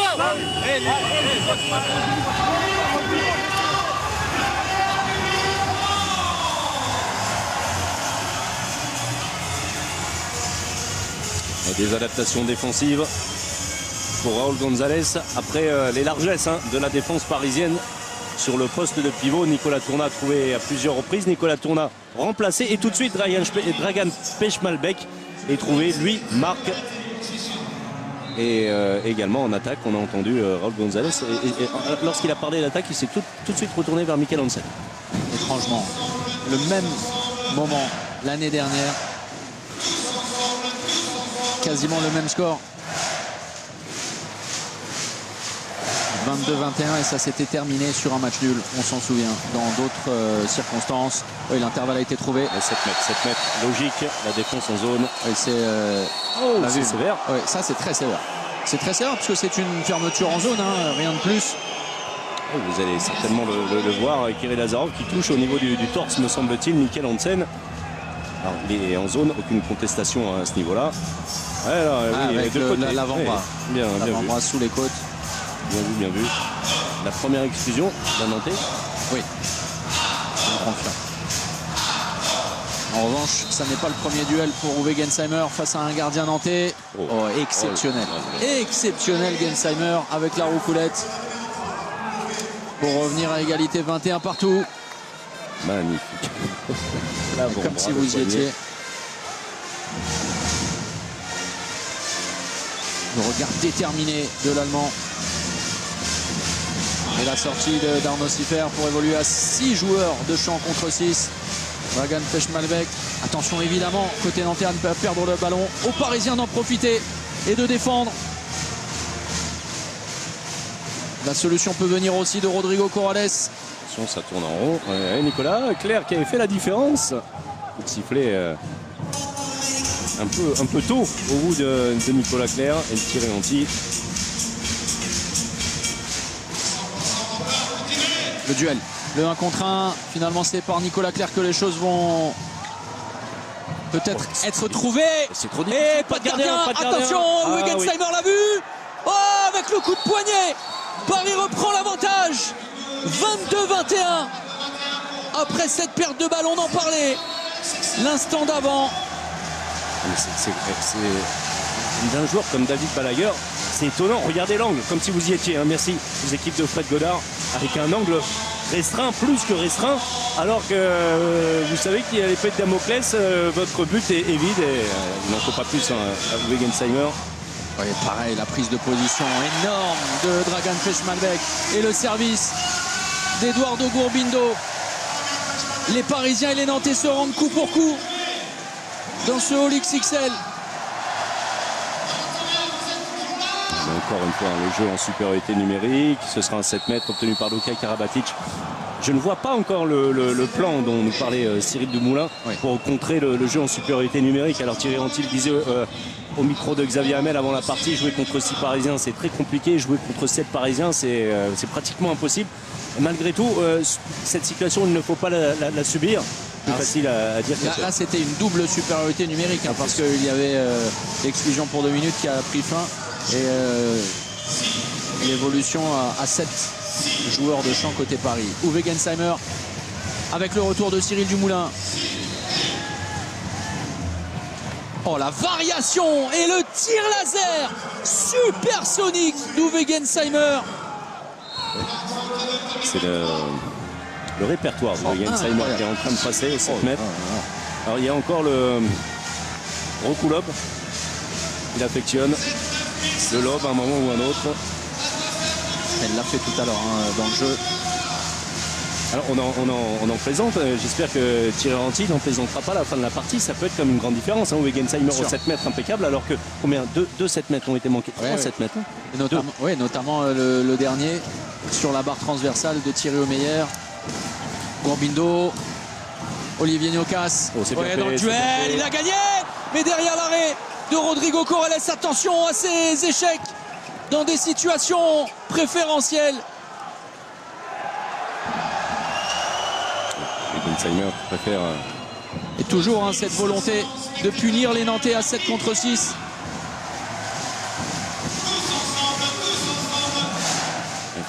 Plus 2. Et ça fonctionne pour le moment. Paris ne perd que très peu de ballons. Un seul, on l'a vu, mais c'était sur une mauvaise inspiration de Benoît Kounkoud. Sinon, ça marche plutôt très bien. Sander Sagosen, le croisé avec Nedim Remili, le Schwenker, le jeu auprès, bonne défense des Nantais, le bras est levé. Nedim Remili reçoit le ballon dans de mauvaises circonstances, mais derrière l'exploit personnel, parce que la défense nantaise ne monte pas. Puisqu'elle ne peut pas monter à ce moment-là, mobilisée par les deux pivots dans le dos. Les Nantais qui croyaient avoir fait le boulot. C'est extrêmement difficile. Extrêmement difficile. Thierry Ranti qui pose son temps sans doute pour répondre à cette situation. Les Parisiens, tout comme il l'avait fait la semaine dernière, sont en train de faire la différence en supériorité numérique. Et plus 2 en faveur de Paris. Il y a 10 minutes encore. Il y a 10 minutes.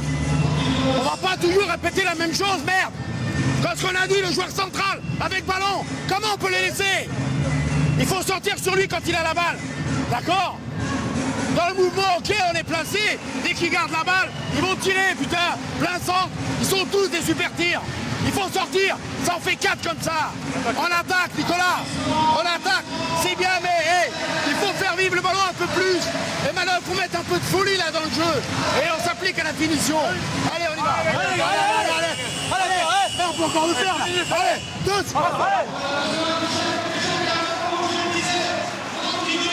Et alors sortir dans le secteur central, oui, évidemment, dans l'idéal, mais c'est compliqué lorsqu'il faut marquer également 2 pivots, lorsqu'il faut flotter sur les passes sautées de Sagosen ou Hansen pour les ailiers. Et on l'a vu dans votre palette d'avant-match, c'est exactement ça. Alors, totalement. Et nous, on avait eu l'impression, Thierry Ranti a dit à Xavier Hamel, non, on n'a pas perdu le match la semaine dernière à cause de ça, mais à cause de notre inefficacité en attaque. Nous, on avait eu la sensation, tout comme on l'avait eu face à Szeged, que ça avait été le tournant de la partie. Alors ça semble se confirmer. Attention, il reste évidemment du temps. Les Nantais qui vont essayer, lorsqu'ils auront la possibilité, mais attention. Oui, il va falloir marquer et surtout, et Nantes n'y parvient pas. Et on se souvient de cet énorme éclat, le 9-2 subi par les Nantais en première période.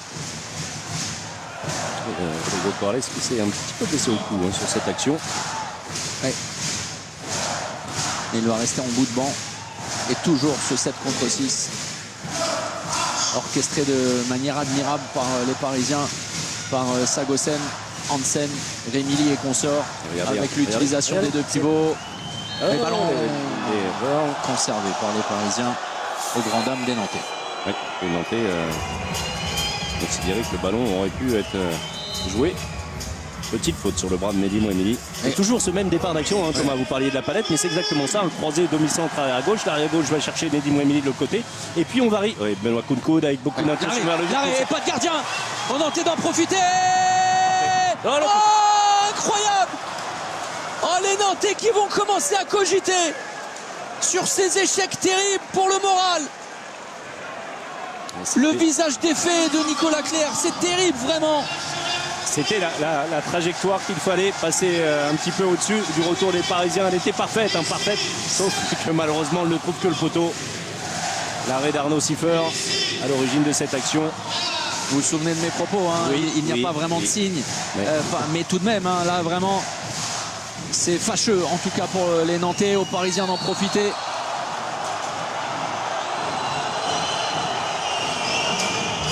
Ranti a essayé de mettre la pression. Valero Rivera qui avait tenté de provoquer le passage en force. Nedim Remili, lui, avait passé le bras.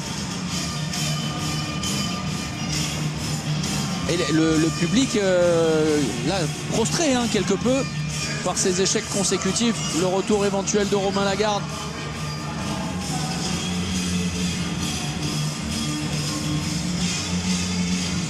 Alors, on a beaucoup parlé du jeu en supériorité numérique ces dernières années. Ça fait encore grincer des dents certains, et on peut l'entendre. Vous connaissez mon opinion sur le sujet. C'est une arme tactique supplémentaire, et puisqu'elle est à disposition, autant s'en servir. Voilà, il est phénoménal, Mikkel Hansen. Et c'est la première fois, François-Xavier, que Paris mène de 3 buts dans cette rencontre. 2, c'était arrivé. Qu'il est important. Et 2 minutes. 2 minutes, la double sanction avec Nicolas Clerc. Qu'il est important. Qu'il est important, ce but de Nicolas Clerc et ce mouvement de Nicolas Clerc, puisqu'il ne va plus permettre aux Parisiens, au moins pendant 2 minutes, d'évoluer en supériorité numérique en attaque. Et surtout, il empêche les Nantais de cogiter de trop, eux qui étaient menés d'un coup de 3 buts. Non, c'était pas Björn Moros. C'est Nedim Remili, on est bien d'accord, qui a été exclu pour 2 minutes. Lukas Stepancic fait son entrée, mais qui n'a pas encore mis le pied sur le terrain, et Corrales a cédé sa place une nouvelle fois.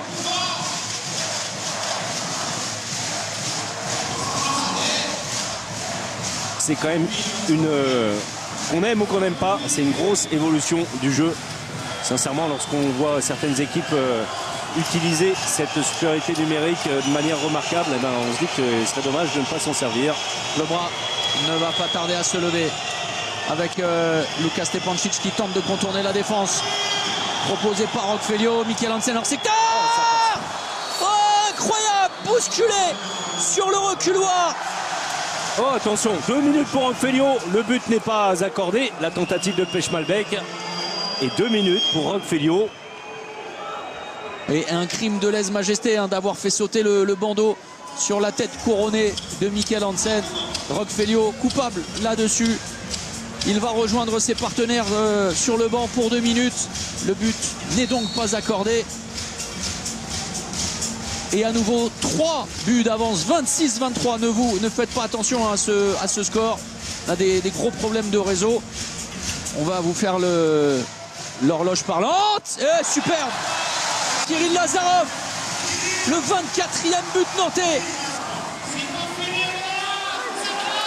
Très bon tir croisé, Thierry Anti qui demande est-ce que le bras se lève, parce que la passe gardien pour le joueur qui devait engager n'est pas arrivé à destination, mais ce n'est plus automatique. 26-24 en faveur de Paris. Lukas Stepancic dans l'intervalle externe, et ça passe une nouvelle fois. Tout réussi aux Parisiens, vraiment. Lukas Stepancic, impact player pour son entrée en jeu. 24e minute dépassée, il reste moins de 6 minutes dans cette partie, et plus 3 pour Paris qui a la main sur cette rencontre. Ça a été forcément très compliqué lorsque Paris est devant. Le jeu prêt. Oui, Nicolas Clerc qui est passé hors secteur. Nicolas Clerc qui est vraiment magnifique d'abnégation malgré ses échecs consécutifs. Et le changement de gardien de nouveau, le retour de Cyril Dumoulin pour les 5 dernières minutes. Mais Nantes a besoin d'exploit de son gardien, de sa défense, de ballons bafouillés par les Parisiens pour vite le transformer. Les Parisiens qui, ça aussi, c'est intelligent. Et regardez ça, la facilité avec laquelle les Parisiens trouvent des solutions, avec un vrai temps fort sur les postes 2 et derrière la libération du ballon pour un décalage. Benoît Kounkout qui s'est pris les pieds dans le tapis sur sa première situation, qui depuis est admirable. Attention, alors ça n'est pas encore une balle de match, mais ça serait une vraie tendance si Nantes ne parvenait pas à trouver le chemin des filets. Les derniers instants de l'année 2018, Olivier Gnocas avec Lazarov, Gourbindo décalé sur un poste d'ailier. Gnocas qui va trouver la différence, qui va faire la différence et trouver la solution. Non, pas de sanction, pas d'exclusion en tout cas. Et le choix de Raúl González de ne plus évoluer. On va suivre ça. Si, Raúl González va céder sa place. Et sur l'action précédente, ça n'avait pas été le cas. C'est faisable. Le suspense reste entier. Nantes va devoir défendre le fer. Paris va devoir poursuivre son chemin pour le moment pavé de réussite. Le croisé, Sagosen, le renversement pour le Danois, on repasse par le Norvégien, le jeu auprès, Nadim Remili, et sur le poteau. Oh, ballon récupéré.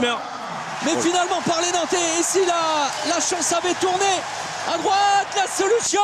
Oh, superbe finition. Sur un poste d'ailier, c'est Kirill Lazarov qui sonne la charge. Il n'y a plus qu'un but d'avance en faveur de Paris. Le suspense est totalement relancé.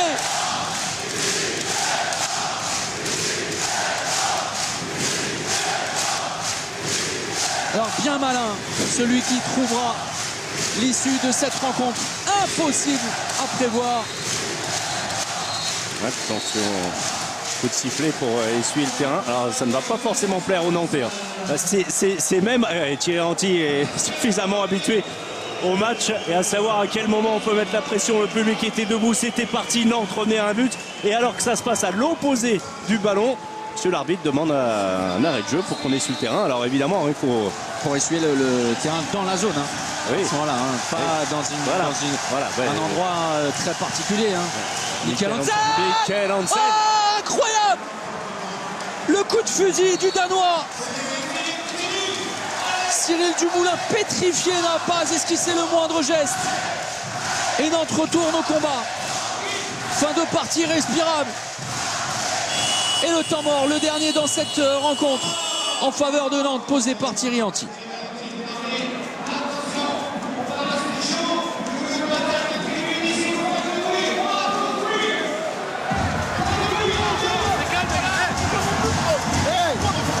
Taisez-vous.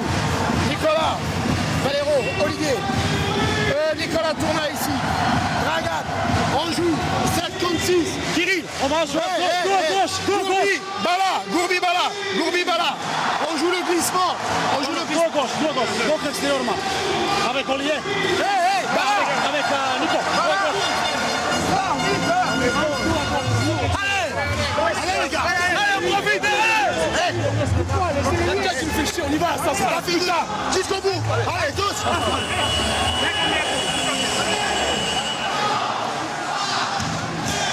François-Xavier. Et les derniers choix tactiques. Nous avons entendu parler de glissement, sans doute dans le dos de la défense parisienne. On va suivre tout ça. Nantes n'a plus le droit à l'échec en attaque, clairement. Et devra compter sur ou des maladresses des Parisiens ou des exploits. Car Paris est vraiment bien dans cette seconde période, vraiment à l'aise. Le rythme convient parfaitement aux Parisiens qui ont plutôt la main. Mais alors, comme vous disiez il y a quelques instants, pour savoir l'issue de cette partie. Et ça va commencer par une efficacité sur cette possession avec deux pivots. Dragan Pechmalbek et Nicolas Tourna, le ballon gratté par Viran Moros. Oh, et derrière, l'échec incroyable. Oh, Eduardo Gourbindo qui entretient l'espoir. Viran Moros, incroyable perte de balle aux Nantais d'en profiter. Mais les Nantais, regardez qui joue en supériorité numérique. Et le ballon intercepté, détourné par les Parisiens. Oh là, ballon rendu. Incroyable, ils ne veulent pas tuer le match, les Parisiens. C'est étonnant. Ouais, on va suivre tout ça. Une nouvelle fois deux pivots, supériorité numérique pour Nantes. Le but de la intelligence. Tout est encore jouable. Et si Paris venait à être accroché ou même à être battu, alors Paris repenserait à cette double récupération et notamment à ce ballon. Regardez l'image que nous remonte Fred Godard. Incroyable précipitation de Viran Moros. Gourbindo, très malin. Attention, c'est Hansen. C'est un ballon pour ne pas perdre. Au moins pour les Parisiens. Ils prennent leur temps, le public joue son rôle, bien évidemment. Le croisé sans ballon entre Sagosen et Hansen. Toujours 7 contre 6. Sagosen avec Toft Hansen et Luka Karabatic, le bras élevé. Sagosen, bien pris. Le marché. Pas de gardien. Nicolas Clerc qui ne va pas se précipiter. Il y aura peut-être une ultime opportunité pour les Parisiens. Alors quel choix pour Thierry Henry. Va-t-il continuer en supériorité numérique? La sortie de Dragan Pechmalbek, non. C'est un jeu à 7 contre 7. Et il n'y aura peut-être pas assez de temps pour Paris. La voici la balle de match pour accrocher Paris. Dans cette rencontre, Lazarov avec Nicolas Clerc. Les Nantais ne se hâtent pas, il n'y a plus de temps mort évidemment. Olivier ballon perdu par Benoît Kounkoud à la course. Oh le slalom et l'arrêt de Cyril Dumoulin. Dernière opportunité. 20 secondes à jouer. Nicolas Guerre. L'égalisation, mais Paris va avoir une balle de match.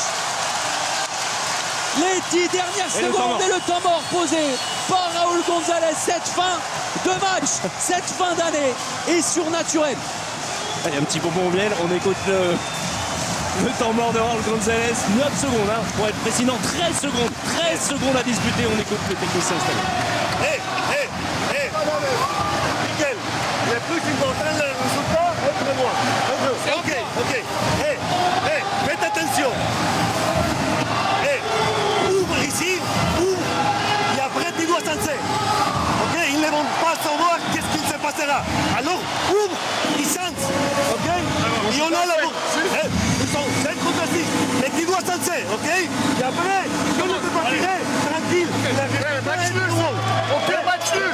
Le résultat est tout bon. Ok. Allez.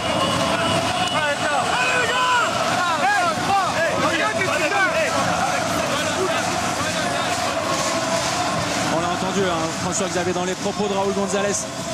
L'utilisation de 7 joueurs contre 6 défenseurs nantais. C'est peut-être une partie de la saison qui se joue dans ces 13 dernières secondes. C'est malgré tout une prise de risque. Et clairement, Raúl González veut gagner le match. Il a bien raison. C'est une prise de risque. Ça n'a pas toujours souri à tout le monde par le passé. On va parvenir sur Vesprem la saison dernière, mais on s'en souvient. 10 secondes à jouer. 10 secondes peut-être pour une première indication dans cette saison. Michael Hansen qui offre la victoire d'un tir canon magistral au PSG dans les ultimes instants d'une rencontre sensationnelle pour venir clôturer une année 2018 incroyable. Paris s'éloigne en tête du classement. Incroyable. Ça ne pouvait être que lui. Ça ne pouvait être que lui. Et oui, vous m'avez soufflé, Thomas, clairement. Il a réalisé une seconde période extraordinaire. Michael Hansen, voilà, il adore ce genre de match. Il a été très à l'aise dans le jeu en supériorité numérique jusqu'au bout. Jusqu'au bout, ça s'est joué vraiment dans les 2 dernières minutes, dans des instants de folie, avec des pertes de balles, de la précipitation, des arrêts gardiens, tout ce que vous voulez, d'un très grand match de haut niveau, de très haut niveau. Quelle chance pour nous d'avoir ce genre de situation dans une salle pleine. C'est Paris qui frappe malgré tout au niveau comptable un énorme coup sur cette Lidl Star League. Prend 3 points d'avance sur son dauphin. C'est Nantes, toujours derrière le PSG. Ouais, c'est dingue. Franchement incroyable, et la joie des Parisiens totalement compréhensible. Alors évidemment, hein, on va reparler beaucoup des échecs, notamment sur jet de 7 mètres des Nantais qui ont été incapables de trouver des solutions faciles, de Nicolas Tourna aussi, de Rodrigo Corrales en première période. Mais quel suspense et quelle fin de match, François-Xavier. Oui, haletante, alors qu'on sentait Paris plutôt... allez, on avait parlé... Dans les 10-15 dernières minutes, on avait parlé de tendance et elle était parisienne. Nantes a réussi avec courage, avec quelques ballons récupérés, quelques situations favorables. Un Lazarov très précis, très précieux. Nicolas Clerc également, mais ça n'a pas suffi puisqu'il y avait le roi Michael Hansen pour terminer la partie d'un tir par en dessous. Il aura réalisé une seconde période magistrale, un match magistral. 10 sur 12 pour Michael Hansen. Ses 2 premiers échecs, c'était en tout début de partie. Un grand coup réalisé par le PSG. C'est sans doute ce que Xavier va vous confirmer. Lucas, à vos côtés. Oui, un grand coup réalisé par le PSG avec une fin de match incroyable. Un grand coup des Parisiens ce soir. C'était digne d'un match de Ligue des Champions. Hein. Franchement, ça a été vibrant de bout en bout. Et vous en sortiez avec une victoire à l'arraché. Ouais, une victoire à l'arraché. Ça a été encore une nouvelle fois une très grande confrontation, un match de très haut niveau, avec beaucoup d'intensité. Nantes avait à cœur de l'emporter chez lui. Et nous, on était venus pour essayer de faire un coup. On est resté dans le match pendant 60 minutes en passant devant au bon moment. Je pense qu'à la fin, on aurait pu se mettre à l'abri plus tôt.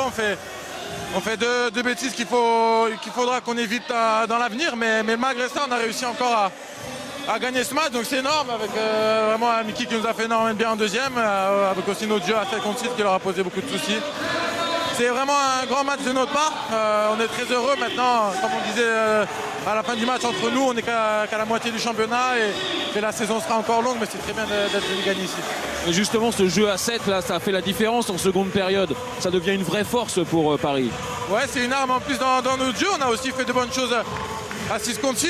Je pense qu'en première mi-temps, c'est plus les pertes de balles qui nous ont été préjudiciables. Mais voilà, on arrive à alterner pas mal d'options tactiques et ça c'est vraiment bien. Et c'est vrai que ce jeu à 7 nous a permis de gagner des matchs aussi depuis le début de la saison. Donc il faut continuer à travailler parce qu'il pourra nous être utile. Merci beaucoup. Bravo encore pour cette performance. On a Cyril Dumoulin, messieurs, qui est là, déçu forcément de l'issue de la rencontre, déçu de la rencontre en elle-même. Vous avez fait un grand match malgré tout, toute l'équipe a fait un grand match et c'est ce qu'il faudra retenir, j'imagine. Il y a cette fin de rencontre encore avec Mikkel Hansen qui est totalement inarrêtable sur la rencontre. Je sais pas, j'ai l'impression que dans le deuxième mi-temps, je dirais presque dans le dernier quart d'heure, on a considéré Mikkel Hansen comme un débutant. Je sais pas, apparemment personne n'a vu sa vidéo, personne ne sait que ce mec-là à 8 mètres, si on n'est pas sur son bras un minimum, si on ne le gêne pas, il fait ce qu'il veut. Il en a fait une démonstration ce soir. Et quand c'est pas lui, ça a été Neddy, mais on a passé 20 minutes à essayer de prendre ses shoots-là entre les numéros 3, pas touché, ouvert, et avec leur poignet, ils ont fait ce qu'ils voulaient. Nous, on a essayé, on a plongé à droite, on a plongé à gauche, on essaye, mais c'est compliqué. Ce qui me gêne, c'est que voilà, on était bien, on était dans le match, on fait ce qu'il faut, et on se récompense pas par des erreurs comme ça. On peut parler de manque d'expérience, je sais pas. Mais ouais, c'est regrettable parce que je crois qu'on fait finalement presque. On fait le match qu'il fallait, on avait le public qu'il fallait. Il y a beaucoup de choses de réunies, donc beaucoup de regrets. Ouais. C'est quoi, c'est des fautes d'inattention simplement parce que Mikkel Hansen, on sait que le tir part très très vite. Je sais pas si c'est d'inattention. Franchement, des fois j'ai l'impression que c'est. On parle, on annonce des trucs, on dit qu'on va faire des choses. On annonce clairement, il n'y a pas de secret, on annonce clairement que sur la dernière action, le seul endroit où il faut pas qu'on prenne le shoot, c'est plein centre entre les deux numéros 3. Donc on a beau parler, le plus important, voilà, ça nous rappelle à tous que le plus important c'est pas de parler, c'est d'agir. Donc à nous de s'en servir pour la suite. On se consoler en disant que le gars virage particulier est pas trop énorme, mais bon, si tu veux espérer quelque chose, il va falloir gagner à Paris, donc c'est compliqué. Mais voilà, il faut progresser encore. Alors on comprend forcément la déception, Cyril, très honnêtement. Il y a eu des choses positives malgré tout dans ce match-là parce que vous avez 2 temps faibles dans chaque période, un temps faible dans chaque période plutôt, et vous arrivez toujours à vous en sortir, à revenir au score avec le mental finalement. Là, ça a été très bon ça. Ouais, ça a été finalement l'évolution de ce qu'on a vécu la semaine dernière à Paris. Cette fois, les temps faibles, on a réussi à un peu mieux les gérer, on a réussi à les combler, pas se faire complètement distancer, être dans le match finalement tout le match. Donc ça, c'est intéressant, on évolue, on apprend. Mais bon, le truc, c'est que si à chaque match on apprend une nouvelle chose, à un moment donné, il va falloir, comme qui dirait, il va falloir que l'élève dépasse le maître s'il veut le battre un jour. Donc, faut continuer à avancer, il faut continuer à apprendre, mais des fois, il faudrait réussir à être un peu plus performant si on veut remettre en question l'hégémonie de Paris en France. Merci Cyril, bonne suite de saison. Thierry, Anti est avec nous. Thierry, on l'imagine, après une souffrance dans cette fin de rencontre et une déception à la hauteur de votre engagement. Il y a de la frustration, ça c'est certain, après avoir livré un combat de guerrier, de titan. Oui, bien sûr. On était chez nous, on avait quasiment 10 000 personnes avec nous. Bon, on perd contre une belle équipe de Paris qui joue bien à 7 contre 6. Nous, on a mal défendu à la fin. On a pris un peu trop le même but. Il y a eu à un moment donné, c'est toujours pareil. Il y a une forme d'excitation qui fait que des fois, on peut gagner des ballons, marquer des buts.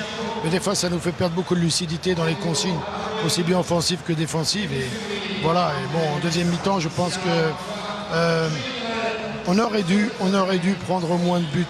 On aurait dû prendre moins de buts, même s'ils ont joué à 7 contre 6, et notamment sur les consignes qui étaient données, et peut-être aussi bénéficier de 3 ou 4 arrêts de plus qu'on n'a pas vraiment eu sur la deuxième mi-temps. Et voilà. Après, on a eu des temps faibles, mais le premier encore un petit peu trop nerveux en première mi-temps. Le deuxième beaucoup mieux maîtrisé en seconde période. On vient mourir à un but à, je sais pas, 2 secondes de la fin, non? Ouais, c'est ça. Bon, c'est le sport, c'est comme ça. Bon, c'est dommage parce que le match nul, je pense, aura reflété un peu la physionomie du match. Mais ça n'existe que dans les paroles. Et j'aurais bien aimé un petit match nul pour garder quelques points d'avance sur les poursuivants. Mais Voilà. Bon, on est deuxième, on a 2 défaites sur 13 matchs. 2 défaites à la domicile quand même, il faut le dire. Eh ben, il faudra aller chercher ces victoires-là à l'extérieur sur la deuxième phase. François-Xavier. Thierry, vous auriez dû prendre moins de buts. N'auriez-vous pas dû marquer plus de buts en seconde période? Il y a des manqués, des 7 mètres, des tirs à 6 mètres, avec Nicolas Tourna qui était en échec. Alors même si on sait que ça se joue dans les dernières possessions, une fin de match un petit peu folle, malgré tout, vous avez la possibilité au cœur de la seconde période de faire un petit écart. Oui, on a eu la balle de plus 3. On a eu la balle de plus 3 sur un penalty qu'on a raté. Derrière, on a pris une exclusion, tout ça. Après, il y a Nico qui a raté beaucoup de tirs à 6 mètres, 3 ou 4. C'est pas dans son habitude. Ça nous a fait mal. Donc voilà. Donc après, c'était très difficile de jouer à 7 contre 6 aussi.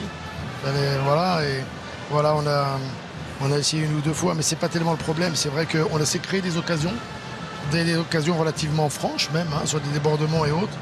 Et c'est sûr qu'on pouvait marquer plus de buts. Et surtout, à un moment donné, on devait prendre plus 3. On devait prendre ce plus 3 qui nous aurait bien servi dans le Money Time. Mais on a couru derrière et ça a tout changé le match. Merci Thierry pour votre lucidité et votre honnêteté. Merci de vous être arrêté à notre micro. On vous souhaite malgré tout de bonnes fêtes de fin d'année. Alors ce soir, ce sera compliqué de digérer si on vous demandait de manger une dinde avec des marrons. Mais on imagine que dans les prochains jours, vous serez heureux de vous retrouver, vous, le grand-père que vous êtes, en famille, avec vos petits-enfants et votre fille, notamment pour fêter ça en famille. Voilà. Ouais, bientôt un autre en plus. Oui. Voilà. Effectivement. T'as beaucoup d'enfants. Merci. Que tout le monde s'est régalé quand même devant son écran. Et je voudrais souhaiter aussi une bonne fête à tous les handballeurs, à tous les entraîneurs français. Et voilà, tout le handball français, ou handball féminin aussi, toute la grande famille du handball. Merci Thierry, merci.